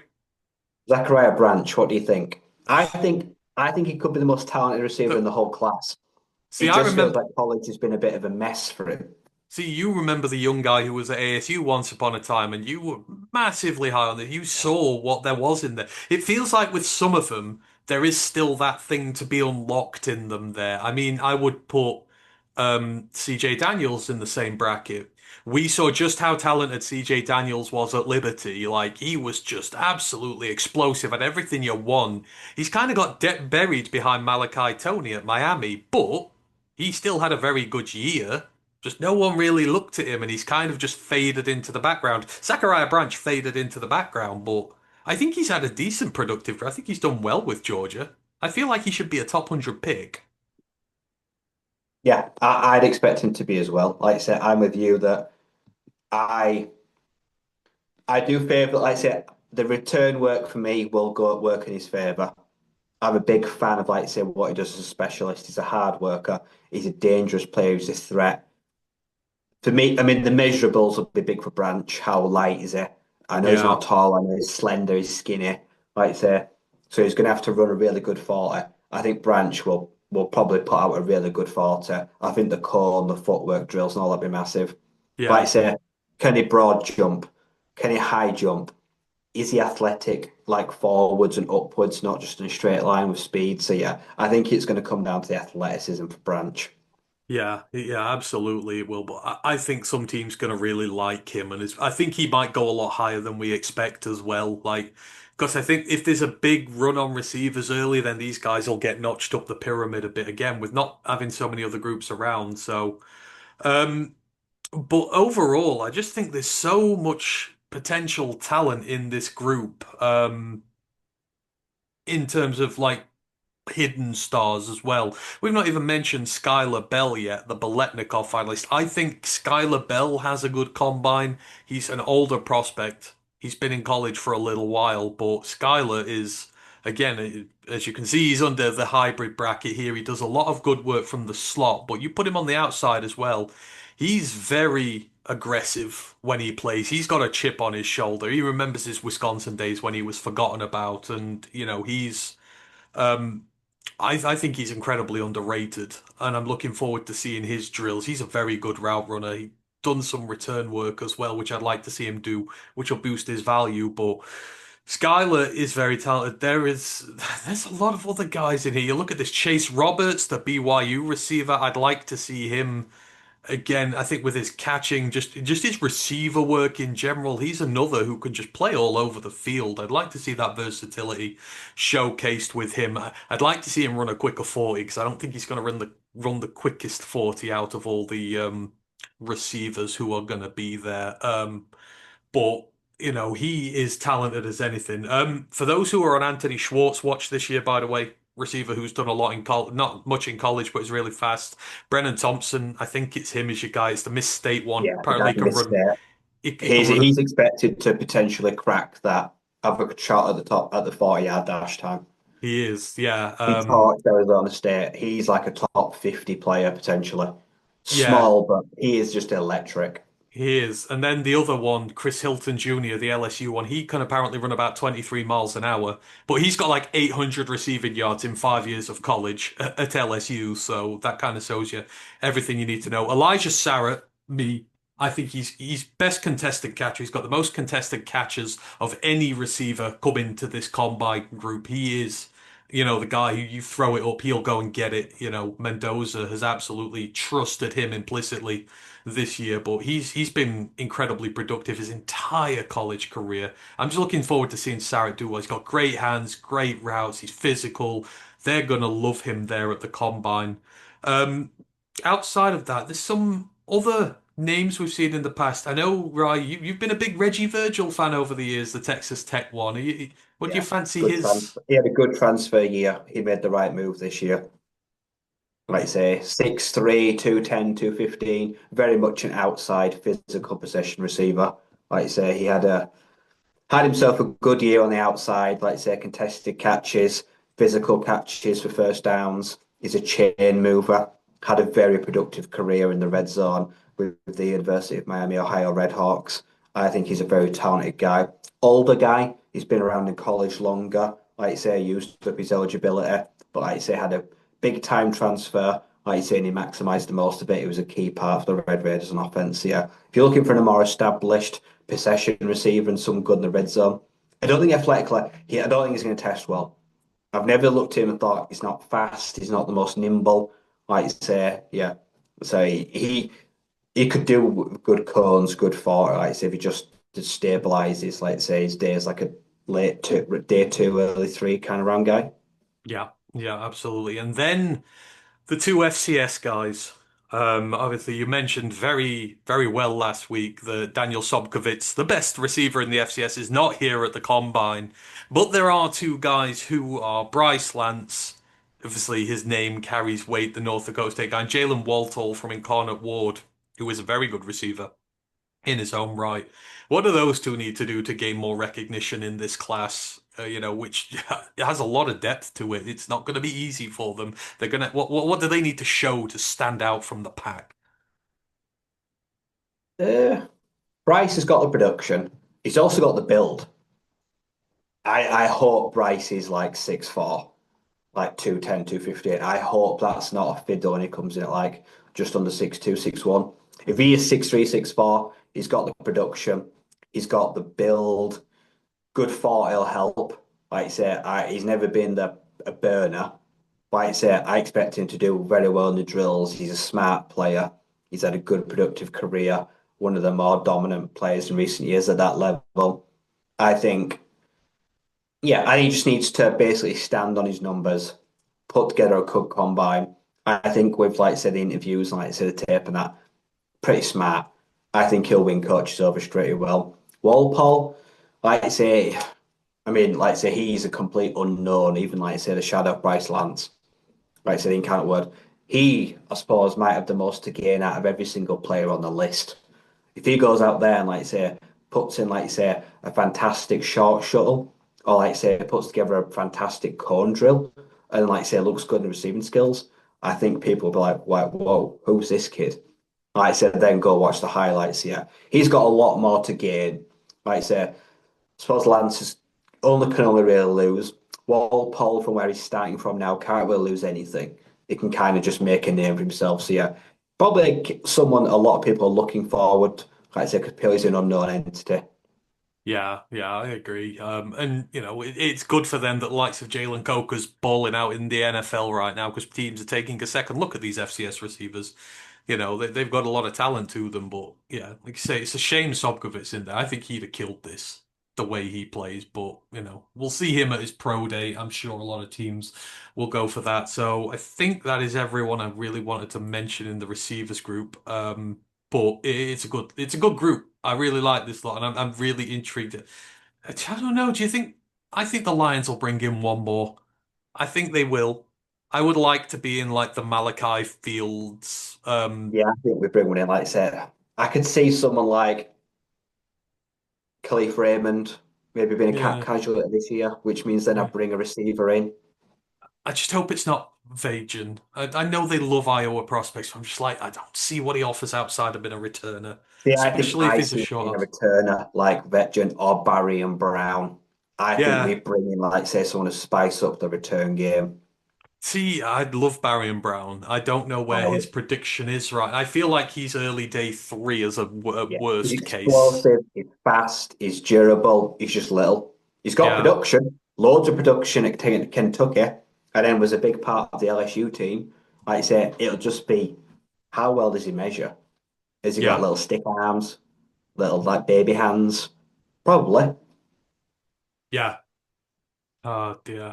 Right. Anyhow, so we'll leave that there with the receivers. Moving on to one of the most polarizing Oh no, groups of we the go back to wide lot. receivers. We don't need to talk about the tight ends. Unfortunately, for sake of a fair I show, suppose this has got the most room to impress me because it's such a dull list. it is. So the tight ends here, and there's quite a lot of them considering there's no one in the first 2 days of the draft outside of bloody Kenyon Sadiq. We've got Dallin Bentley from Utah, Nate Burkircher from Texas A&M, Josh Cuevas from Alabama, Oscar Delp from Georgia, Khalil Dinkins from Penn State, Jack Endries from Texas, John Michael Gillenborg from Wyoming, Matthew Hibner from SMU, Justin Joly from NC State, Will Katmarek from Ohio State, Jalen Kanak from Oklahoma, Miles Kitselman from Tennessee, Max Clare, Ohio State, Marlon Klein, Michigan, Tanner Koziol from Houston, RJ Maryland from SMU, Lake McCree, USC, Riley Nowakowski from Indiana. He's again fullback, tight end, receiver, tight, not just a tight end. Eli Raridon from Notre Dame, DJ Rogers from TCU, Sam Roosh from Stanford, Joe Royer from Cincinnati, Kenyon Sadiq from Oregon, Bauer Sharp from LSU, Eli Stowers from Vanderbilt, Michael Trigg from Baylor, and Daquan Wright from Mississippi. And never in the history of doing one of these lists, right, have I just like inside gone, meh. So many times on a list of players, I've just gone, meh. There's so few of them enthuse me. Obviously, Kenyon Sadiq is going to be first, but where he goes, like, he was in the top 10 range a couple of months ago. Now he's struggling to make the first round. I think, it's wild with him, but after that, it's just a free for all. Like, if you said any guy on this list outside of Sadiq could be tight end two in this draft, I feel like a good combine would give them a legitimate claim for that. Yeah, like I say, you're talking about guys here. Some of the like bang average college careers. Some, like I say, really have no right even being discussed in the same sentence with the NFL. a lot of these guys have not shown enough to be considered, which means they've all got absolute worlds of growth with them. I mean, I'm going to go out on a limb and say Kenyon Sadiq does not go in the first round and we don't get a tight end in the first round. And that doesn't seem controversial No, because this list just not from. I mean, there's two names that immediately jump out as tight end two. It's Koziel and it's Eli Stowers. Because, like I say, Warner's got a tremendous wealth of experience in college and often gets comps to, like I say, Taysom Hill. Like I say, Star Wars, like I say, is a runner, a catcher, a blocker, a do it all, everything has been asked to do it. And then Tanner Koziel has proved in the FCS and the FBS that he is an absolute giant in the red zone. He's a monster. He's physical. Like I say, he's got good, strong hands. And like I say, makes contested catches. He's not very athletic, but 6'7", 230, 240, 250, whatever weighs in at, he, like I say, is built, like I say, like Warren. Like I say, yeah. he is an absolute behemoth. It'll just be like I say, is he agile? Can he move? Like I say, I think it's just going to be all agility for him. Yeah, I agree. The first question I have with this group is about Eli Stowers. If I was a scout going to the combine, I would want to see Eli Stowers do everything if it was me. I want to see him throw because he's a college quarterback. He's a running back. Oh, he's done running back work. He's done receiving work. He's done blocking work. I'd get him in with the offensive lineman. I don't know. I'm interested to see how much of his versatility they showcase, right? Because, like I say, if I'm a scout going there, I want to see it all before I invest in him. I think he should do as much as he physically could here. Because if he does well at it, then Eli Stowers immediately does become tight end two in this draft just for the versatility alone. But I think they've got to make him do a lot of stuff here and not just the regular tight end drills. Yeah, I'm with you. I think he'll do everything. Get him with the offensive line on the blocking drills, pushing the sled, pulling the sled. Like I say, someone's going to ask him to throw. Someone's going to ask him, like I say, running back drills out the backfield. Like I say, he is just a versatile weapon. He's a H-back. Like I say, he just does everything that's asked of him. And like you say, he's probably going to do it all really well. Any drill they ask him to do, he'll do it to big standard. And like I say, on this list here, he will be easily the most well-rounded athlete. Oh God, How yeah. that, like I say, portrays to people liking him enough to draft him, who knows? Like I say, some will be like, I'm all in on him. Some will be like, I prefer someone more traditional in line. Mm. And and you just wonder what would you value more in this group? Like you look at some of these, like Justin Joly. I think Justin Joly's a legitimate talent, but that's because of his receiving ability. Like his separation is fantastic. I think he was second best tight end in the country getting separation last year. His contested catch rate was first or second amongst tight ends there. Like he brings a massive receiving upside to that there, and you'll look at other guys on this list who do like Michael Trigg. He's got some good yardage with Baylor at his time over the years. Do they go for the guaranteed production, or do they try and look for the blocking types in there, the taller guys, the Marlin Kleins, the Tanner Koziels? I mean, I just look at this and I'm like, everybody could put in a claim here. It's going to be very interesting to see how they fall because it'll show you which way NFL teams are thinking with them. You've got just some designated blockers, some designated pass catchers, very few who can do both well. I think in the current climate, if you're an NFL GM, you go for the earlier, you go for the designated passes. Likely, Fannin, Loveland, Laporta, like say Warren. What do they all have? They all had serious production receiving at the college level as their first primary option. And I don't see that changing right now. Anyone here that's got an actual credible receiving threat, like say, probably gets primary. Like say, it's I suppose still say it's easy to block him in a receiving threat, probably a lot more hard work and time and investment to polish it. So yeah, anyone here, like say, Koziel can catch, can run, decent route tree. Like says the NFL, can he block? Who knows? But yeah, Trigg, great receiving threat for Baylor, used all over the field, catching passes, like saying, especially in the physical moments, did really well. But guys like Marlon Klein, I mean, they're God, he's gonna really struggle. didn't have production in college. Like I say, he didn't seem to adapt well to whatever they asked to do to him. Like I say, it didn't go well, but he's big. He's Yeah, bulky, like you say, he's got weight, like you say, can hold the block, like you say. I just don't see him really shining much at the combine. Not no. athletically wise either. No, and again, I feel like with tight end, so many of them get misused in college as well. That it's like the one position where this could be such a variable with them. Like the guy that you get in college is nothing like the guy you get in the NFL, depending on scheme and that. The one I'm really looking at is Burkircher, the Tamu one. Like his separate, like he only got 22 receptions, I think it was last year. His separation rate was 89% on his receptions. Like he's an elite separator. They've used him mostly for blocking at Tamu over his time there, and he's a pretty good blocking tight end. But you look at the stats of his receiving, like there's nothing there. But then when you see in isolation what he's doing with the few targets he's getting, you're like, actually, this guy's big. He's humongous. He can separate. He's a good contested catcher. Like you get yourself some serious value here. Like I feel like that with the tight ends, like it is easier to stumble on real talent there just because of how misused they are and how difficult the position is. Yeah, it's by far the most one of the hardest transitions. Like I said, college. A lot of tight end college game is just watered down. They're actually just sloppers, a lot of them in college. And yeah, that's not going to cut at the next level.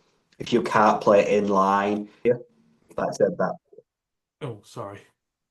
Well, Yeah, the one still I'm going. looking for, yeah, the guy I'm looking at is Gillenborg at Wyoming. I, I think, like you say, smaller school, one-time experience guy in their offense. He's been a big part of like what they want to do in the run game and in the passing game. Like I say, probably one of the smallest schools on the list of all of them we've named. So I think he's got a lot to gain from this combine and prove that he can mix it with the big boys from the just the bigger franchise and establishments. I think he can put himself together a nice little well-rounded combine. He should fall nicely into that day two, day three conversation. Yeah, I think they At said least a the good value pick anyway, I think. I think the thing they said with Some of these Gillenborg. guys you're going to have to reach for.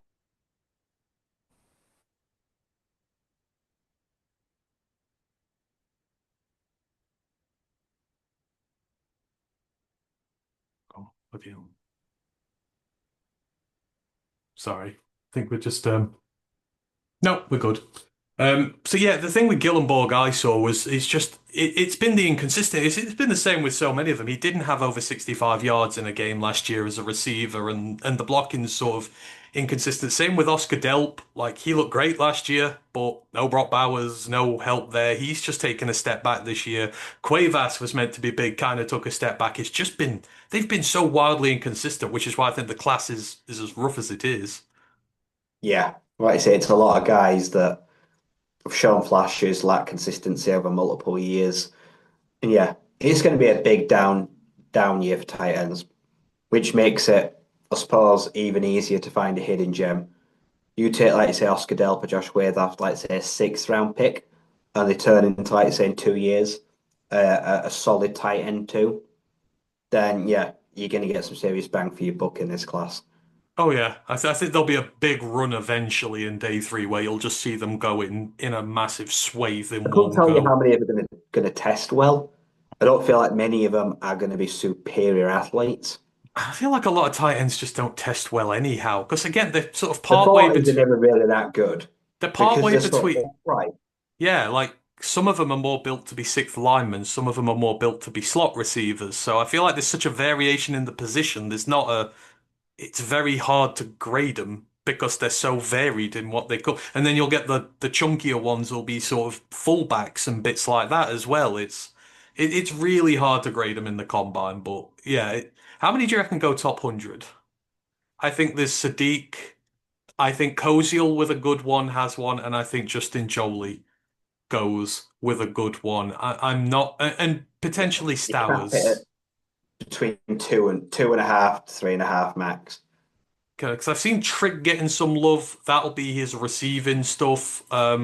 but I think a lot of them are going to be relying on their receiving skills rather than the blocking stuff. So I think about three I would definitely put in. I think you're reaching if you go into the top 100 for a lot of the other ones. So we will see. Apologies for that bit just during the Titans there. My internet connection went a little bit unstable. Hopefully it is all back to normal now. So next we're going to go into the offensive linemen. And I'm going to get my list back up here because there's absolute tons of them. So I've tried to break them down again into something that's a lot more palatable. Let me just, where are we? Let's just put these up a bit more so people can see, get them in the middle, and we'll break them down by their where they play on the line. So we'll do centers, guards, and tackles. But obviously there's a lot of guys on here, so let me just get on there where we're here. Share. Right. So offensive linemen coming up next. Tackles are in red, the guards in purple, and centers in green. So we'll do the centers first. Centers here, you've got Parker Brailsford from Alabama. You've got Jaeger Burton from Kentucky. He's a bit of both because he's played 1 year at center. He's been a guard for the rest of his career, but he's played his most recent season at center, so he's a little bit of both. We've got Pat Coogan of Indiana. We've got Matt Gulbin of Michigan State. We've got Sam Hecht of Kansas State. We've got Logan Jones of Iowa. Connor Lew of Auburn and Jake Slaughter of Florida. And this feels like one of the most intriguing groups in terms of there's no round one guys there probably at this moment in time, which is crazy given Slaughter and that, but there's a lot of potentially good players here. Sam Hecht has been going up boards all over the country because of his work in the Big 12 coming to light. Obviously, you've Logan Jones, who's been at Iowa forever. Connor Lew, despite the injury, his draft stock is holding. Someone seems like they're going to hold him. But out of them all, I feel like, right, this is the time for Jake Slaughter to stop putting these doubters in there. He's 6'4", 320, something like that. He's built perfectly for a center. He has been dominant at Florida for years now. I watch him. I don't see many obvious flaws in his game, but for some reason, people have been pushing him down the boards. This feels like when he's going to just dismiss any fears about him and he's going to skyrocket up here. And I feel like we could have quite a fight for centre one in this draft between Hecht, between, Connor Lew, between Jake Slaughter. Like the combine's going to be huge for these guys in terms of shaking that top 4 or 5 of them out. Yeah, like I say, it's an interesting mix. Like I say, Slaughter is a veteran. Like I say, he's got multiple PFF 70 plus grade seasons.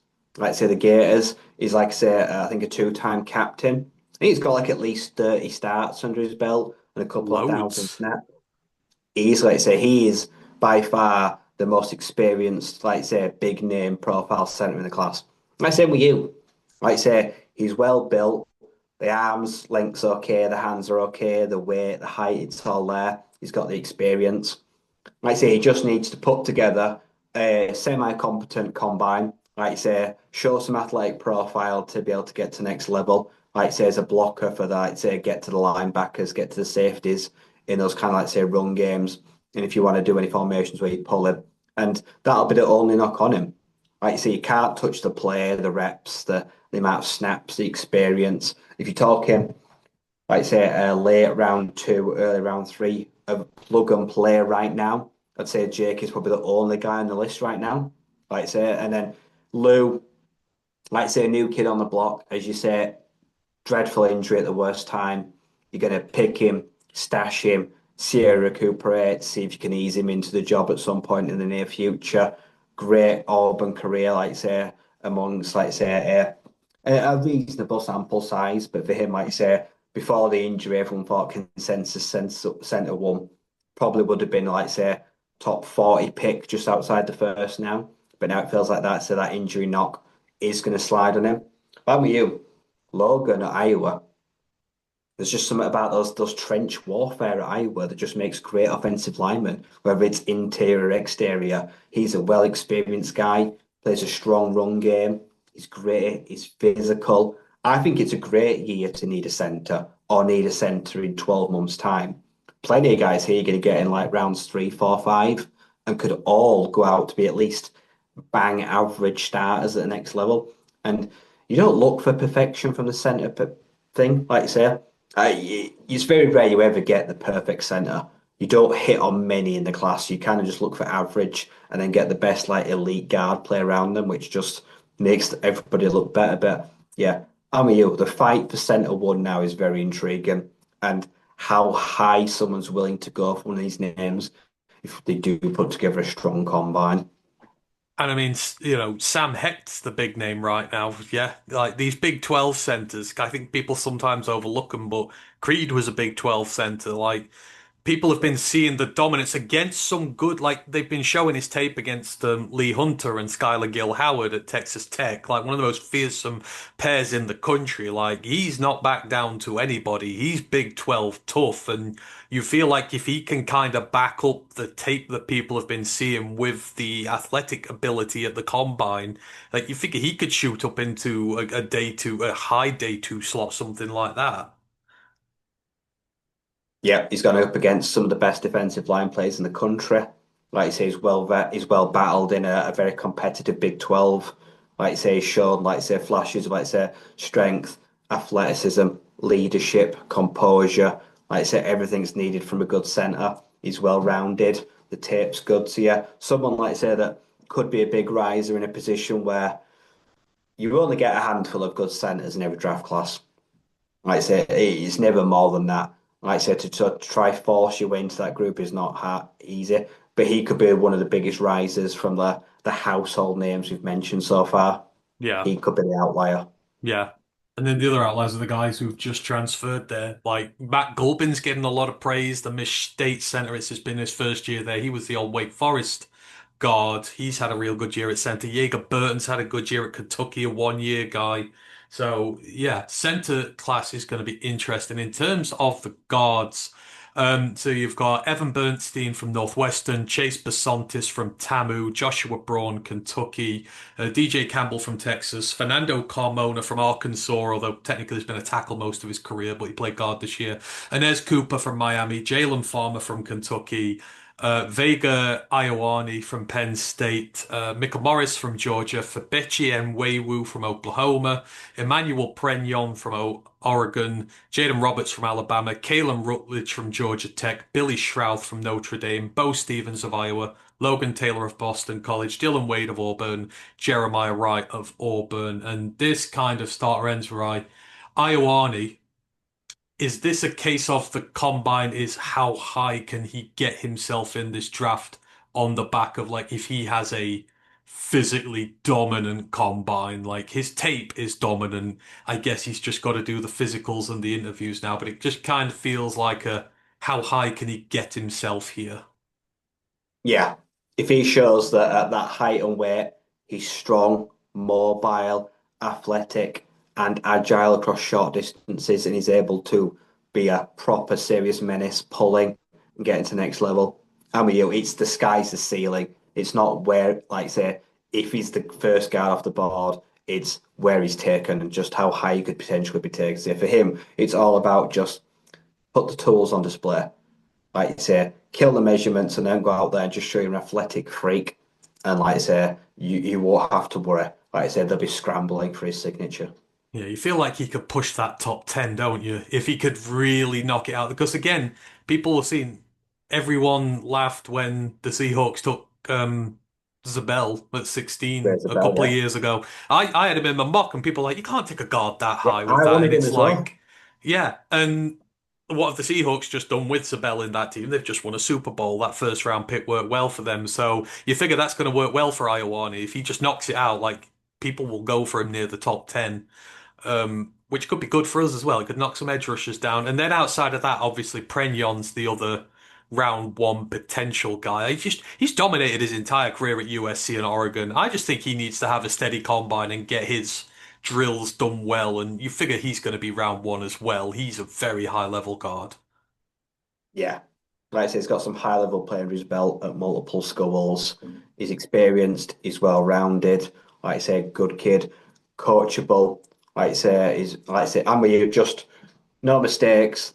few faults, put together a good, well-rounded combine, solidify what he's done on tape, and you shouldn't have to worry about that. Like you say, it should be pretty much lock, and people are just looking to make sure you can back it all up. Like you say, the tape and that, and just yeah, put together the drills, do everything well. Like you say, the rest should take care of itself, really. It should indeed. A few other ones knocking round there. Caelan Rutledge will go in the top 100. He's been fantastic for Georgia Tech. For Bechi Mwewu, I love the kid. We've been over him for 3 years now. The North Texas transfer from Oklahoma to Oklahoma. He's been the right guard. I think by the time the combine's done, Mwewu will be a top 100 pick as well. And then outside of that, a lot of these guards you'll be seeing on day three. Um, but there's some good ones. There's some decent ones. Check out Evan Bernson as well, the Northwestern guard. Tremendous. And then we got the tackles to finish this off. We've got Chris Adams from Memphis, Austin Barber from Florida, Markel Bell from Miami, Jude Bowery, BC, Travis Burke from Memphis, Cage Casey from Boise, Demetrius Crownover from Tamu, Enrique Cruz Jr., Kansas, JC Davis, Illinois, Garrett DiGiorgio from UCLA, Jennings Dunker from Iowa, Fa'alili Fa'amoe from Wake Forest, Spencer Farno, Utah, Monroe Freeling from Georgia, Alex Harkey, Oregon, Alan Heron, Maryland, Max Iannaccio, Arizona State, Caleb Lomu from Utah, Francis Mauigoa, Miami, Blake Miller from Clemson, Brian Parker 2 from Duke, Diego Pounds of Ole Miss, Caden Proctor of Alabama, Armaj Reed Adams from TAMU, Drew Shelton, Penn State, Caleb Tiernan, Northwestern, Keegan Trost from Missouri, Emil Wagner from Notre Dame, Carver Willis from Washington, and Trezun the third from TAMU. And this tackle class, right, is all about the first round, at the top of the first round, and in the back end of the second round. It kind of feels at this moment like Francis Mauigoa. He can do no wrong in terms of being tackle one in this draft, but that little clutch just after him, Farnu, Freeling, Lomu, yeah, sorry, Farno, Freeling, Miller, or like those guys in the teens, and then you've got Maxi Iannaccio, Blake Miller, guys trying to sneak into the end of the round there. These tackles have a lot to gain. There's not many left tackles in. I think Lomu's the only naturalized left tackle of all these as well. Most of the others are right tackles, but there's a ton of intrigue in terms of round one and the tackles and who focuses where here. Yeah, I think compared to recent years, we could be about to see a much bigger number of tackles in round one compared to last ones because you say lack of true skill position depth at some of them, like say running back, like say things like that, and lack of like linebackers. We're going to see a lot of tackles. And how are you?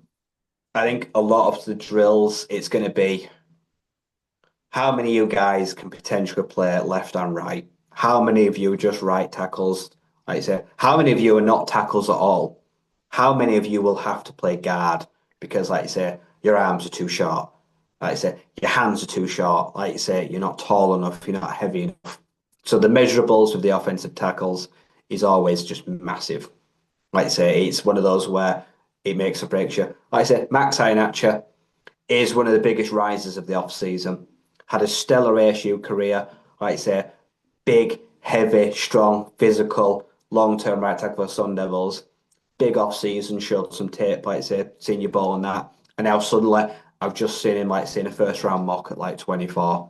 Like I say, the hype train is real.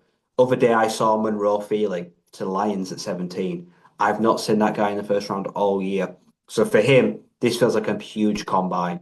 Like I say, people are like getting intrigued about him now. Like I say, as a kind of new starter, like say Quine, like say that fresh look, like say for him it could be really big to prove that he could mix it with the big boys. Like saying he is capable of stealing those first round places.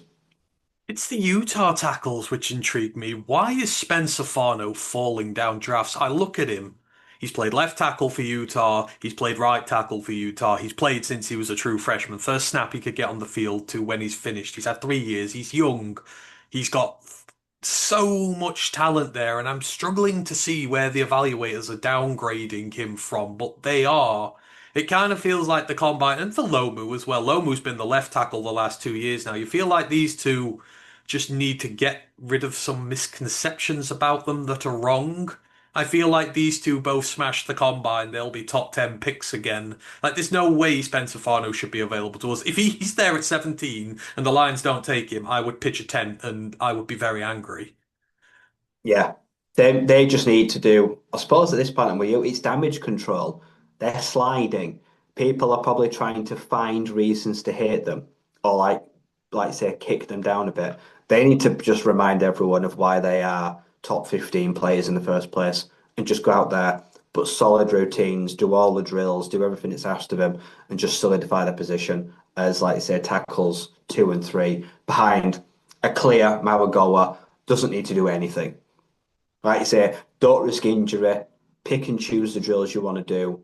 OT1, like you say, that's pretty much a forgiven. But like you say, for guys like Blake Miller, guys I see, like say, very early round 2, Parker, like say, maybe Inacha, that they need to stand out. They Yeah. really need to do everything to prove, like say, they are worth investing a first round pick into and not just chancing and hoping they fall to like 35 or 40. Yeah, I feel like it's so hard. I mean, who would in that click of the mix? We've been linked with everybody. Like Caden Proctor, who I hate, gets mocked here all the He's time. very popular to Lions, yep. Yeah, but again, if Spencer Farno's in that conversation, if Monroe Freeling's in that conversation, like all these guys, who's the one you'd gravitate to right now?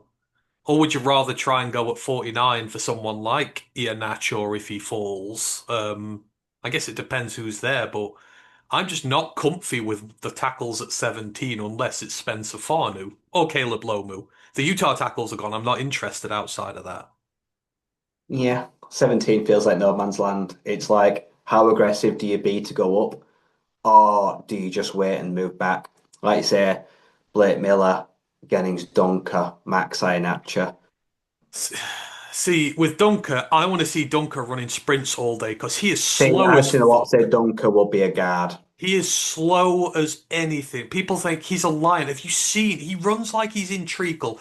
Yeah, To do he's our he lacks athleticism. He's to just do our mean. yeah, to do our second level run blocking, all that sort of stuff. He's just not a fit at all. Everyone just sees the mullet and the Iowa badge and they're like, yeah, he'd be perfect here. They're like, no. If Duncan wants to win me over, he has got to show incredibly well in the athletic drills and show that he's not a clunker.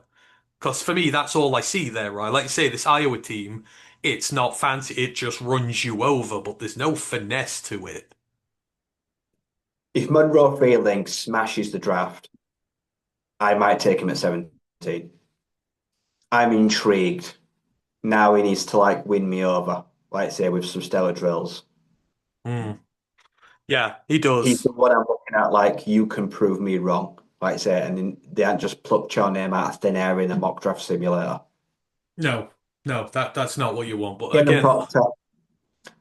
I mean, he's giant. He's heavy.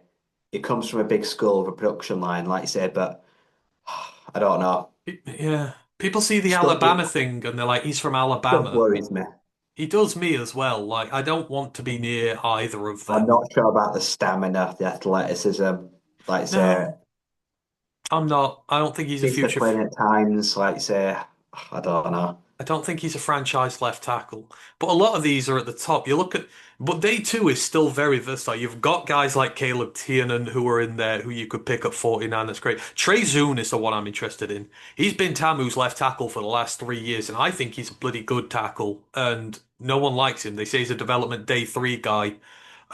So I would put Trey Zoon in that conversation. Obviously, I need to see him athletically do really well here just to show he's got that side to him. But he's as experienced as they come. Trey Zoon is for me a hidden talent because no one's really looking at him there. I Um, feel like about Brian Parker at Duke. yeah, yeah, Very experienced, versatility as well. I think he can play multiple positions on the O line. If yeah, if if tackle fell through, I think he could also move interior needs be. But like I say, he's shown a lot of flashes for the Blue Devils as an anchor there for a long time. So I'd like to see him do well. yeah, absolutely, indeed. And that is all the offensive stuff. And looking at the time here, I think. What we might do is we might shift the defensive prospects to next week because we're approaching 2 hours in 15 minutes, and I'm just about to I did start wonder, I thought like defense. so it's going to be like 30 D line, isn't there? Yeah, I was just thinking it's not going to take too long, but when you look through it, you're like, you have to discuss it and have a look Yeah. in there, and it takes, Yeah. An hour and 45 minutes to just do the offense, like say, yeah, because that's so 160 players. Like, yeah, it is a lot of players. So I think what we'll do is actually we'll do the defense next week because the players don't start reporting till bloody Wednesday anyhow, or they don't start doing the drills till Wednesday. So what we'll do then is we will park that there. So that is the offensive side of the ball for the combine, and then we'll look at the defensive prospects next week. Because I mean, to be fair, the defense is just as I don't know. The defense has got a lot more talent on it in terms of starting right away tough. So again, there's just so many. I think, yeah, overall, I think offensively, it's this going to is be the a year. defensive first round. Yeah, this is the most unsure I've ever been about offense in my life. When you look at it, wide receiver is the only, oh, and tackle, wide receiver and tackles. I think they're going to dominate the first round of this draft from an offensive standpoint. The rest, like you say, we might not see a tight end. We'll see one running back. We'll potentially see one quarterback, and that's it, which is crazy. It does feel like a unique draft offensively. Yeah. You're going to see a lot of cornerbacks, deep cornerback class. If the combine goes well, we could see a few safeties, like the kid from Toledo Oh yeah, and maybe Dylan Thineman sneaks into the first round with Caleb Downs. Imagine three safeties in round one. that would be something. And I think there's some on the edge who can Yeah. kind of push themselves up in that direction. To me, if I look good here, I think AJ Halsey's a first round prospect at center. I genuinely, with his ball hawk ability these last few years, I think he's genuinely a first round safety prospect there. So I'm with you. I think you could get. Dennis Smith at Arizona. I saw someone take him like 55 in a mock other day. Probably one of Yeah, the best DBs in the whole class. Like guys, like say if they have an absolute smash the combine, yeah. you're talking like say fringe first round guys. Yeah, there's going to be a lot of safeties going fringe. Oh yeah, and then the corners will do as well, because I think the ones who are like obviously Mansour Delane's going to be up there. Jamod McCoy's going to be in there. There's two Tennessee corners, right, and one's been Colton injured all Hood. season. Which who's is it? Colton Hood, the one who's been injured all Hood's the season, other one. Yeah, but he's been mocked in the first round. I didn't know yeah. about him last year, so I feel like I've missed out on there. Avion Terrell gets first round love. Like Gee. say And then this Keith Brandon Abney at Cisse. Arizona State gets a few first round mocks. Brandon Cisse's usually like 32, the South Carolina one he's in there. I don't know with Avian Threat. I feel like I'm disappointed with him this year, but I think that's a reflection of the entire Clemson defense. I think we're just disappointed with them all this year. Yeah, he But tried his best, like I say, but they all let themselves down. it's crazy. I saw someone had mocked um Avian Terrell to the Lions at Yeah, I 17, saw that. and I was just like, we take a corner at 17 when And we've if you got take a needs corner 17, you on are the giving you're basically saying we're giving up on Terry Arnold. or Rakestraw. Like, I think you've definitely given up on Rakestraw. yeah. I But mean, if you take Keith Abney, a slot corner, you say mm, goodbye to. I mean, that's the only first round corner, but I'm trading all the way to the end of the first round. And then, like you say, that's a Meeks replacement because he's a nickel. I think you're going to have to do that. I think overall, just talking about the draft quickly, now, I mean, like, I have no idea about the first round or what I'm going to do, but I feel like with so little, because they reckon there's about 10 actual first round talent players in it this year, don't they? 10 to 11. I just feel like trying to trade a teen pick this year is going to be impossible. I don't feel like you're going to get good value because who's going to be there that you're going to be I like, don't think anyone's going to want 17. no, not. I mean, you could like say 17 back to 25, and in a regular year, you would expect like a second for that or something, wouldn't you? I think you would get a three if you were lucky and not a good three. I feel like that's the kind of where the value's at this year. I think we're in a horrible position this year. I think we're in the worst part of the first round because at least at the end, People want fifth year deals and they'll trade up for fifth year deals. You can't offer that in the teens. But most of your blue chip talent's off the board as well. And we're not going to take Kenyan Sadiq or someone like that at 17, I hope. Oh God. Can you We imagine? could do something really silly at Tight end at 17. Sam's back's fucked. Let's get Kenyan Sadiq in.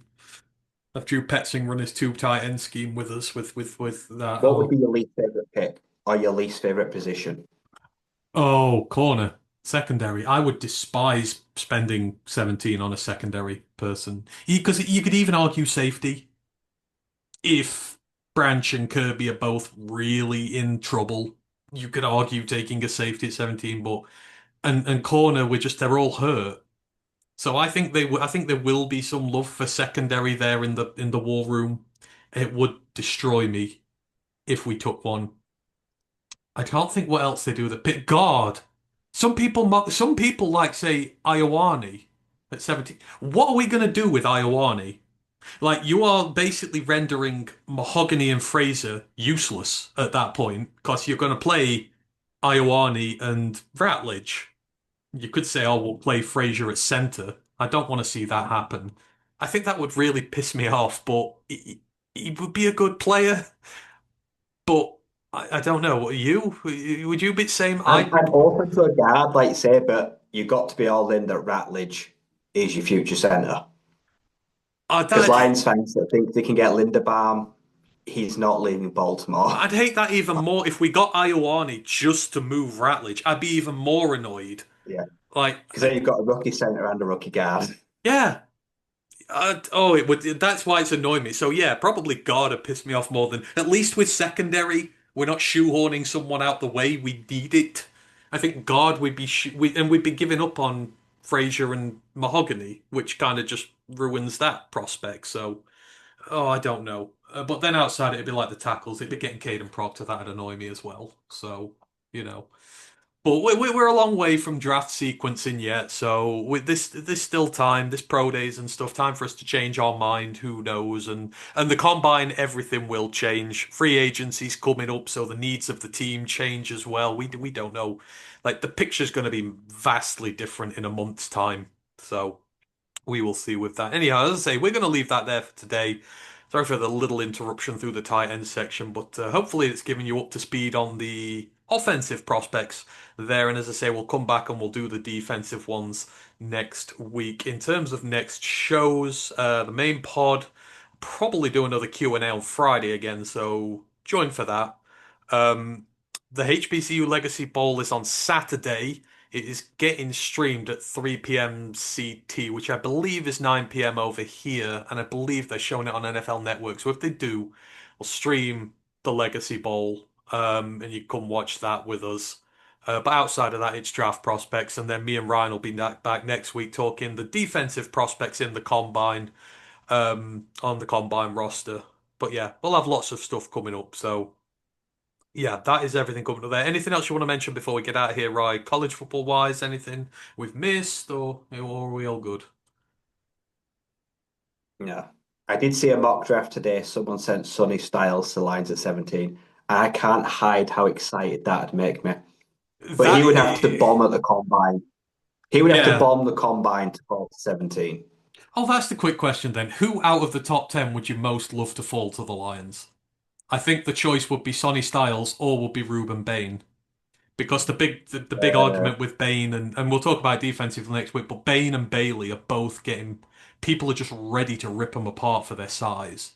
But I think Sonny Styles or Ruben Bain are the most ones I'd want to Styles fall to or us. Marigoa. Oh, Sewell and Mawagoa.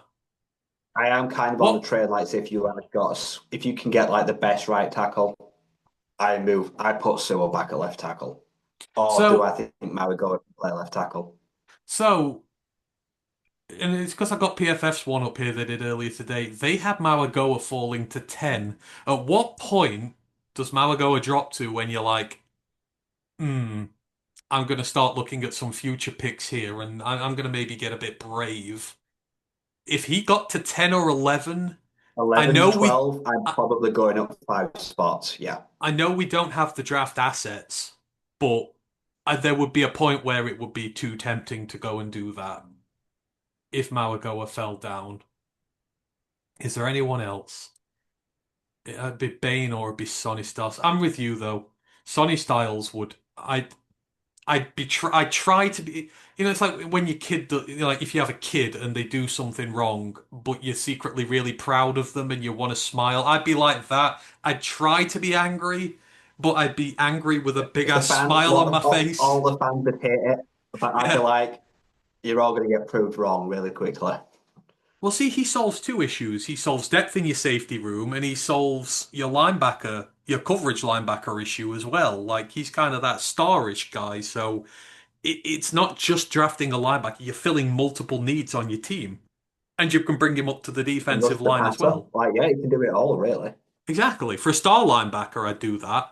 And weirdly enough, I've got the list of linebackers here. I've singled out all the ones who are proper star linebackers who do the three jobs. So, but I would be mad whilst smiling like my face off. I don't think there's anyone else. Arvell Reese dropped to 12 in that one, by the way. I don't know. Again, this is all over. In some drafts, Arvell Reese is 2, some he's 12. I've just never known something so unprecedented before. Like, it's just there's no there's there's just nothing in here whatsoever. I think this PFF one, Jeremiah Love is at 7, Cassius Howell is at 8. Like, I've not seen Cassius Howell in the top 10. I'd love Cassius Howell at 17, but I've not seen him top 10. But it just seems there's no consensus at all on anybody this year. There's not even a good top 5. I couldn't name you a top 3 even. I don't know. But anywho, that is a thing for another day. So yeah, that is us all done. We shall be back next week. Yeah. Have a great evening, everyone. Appreciate you being with us. One Pride, worldwide.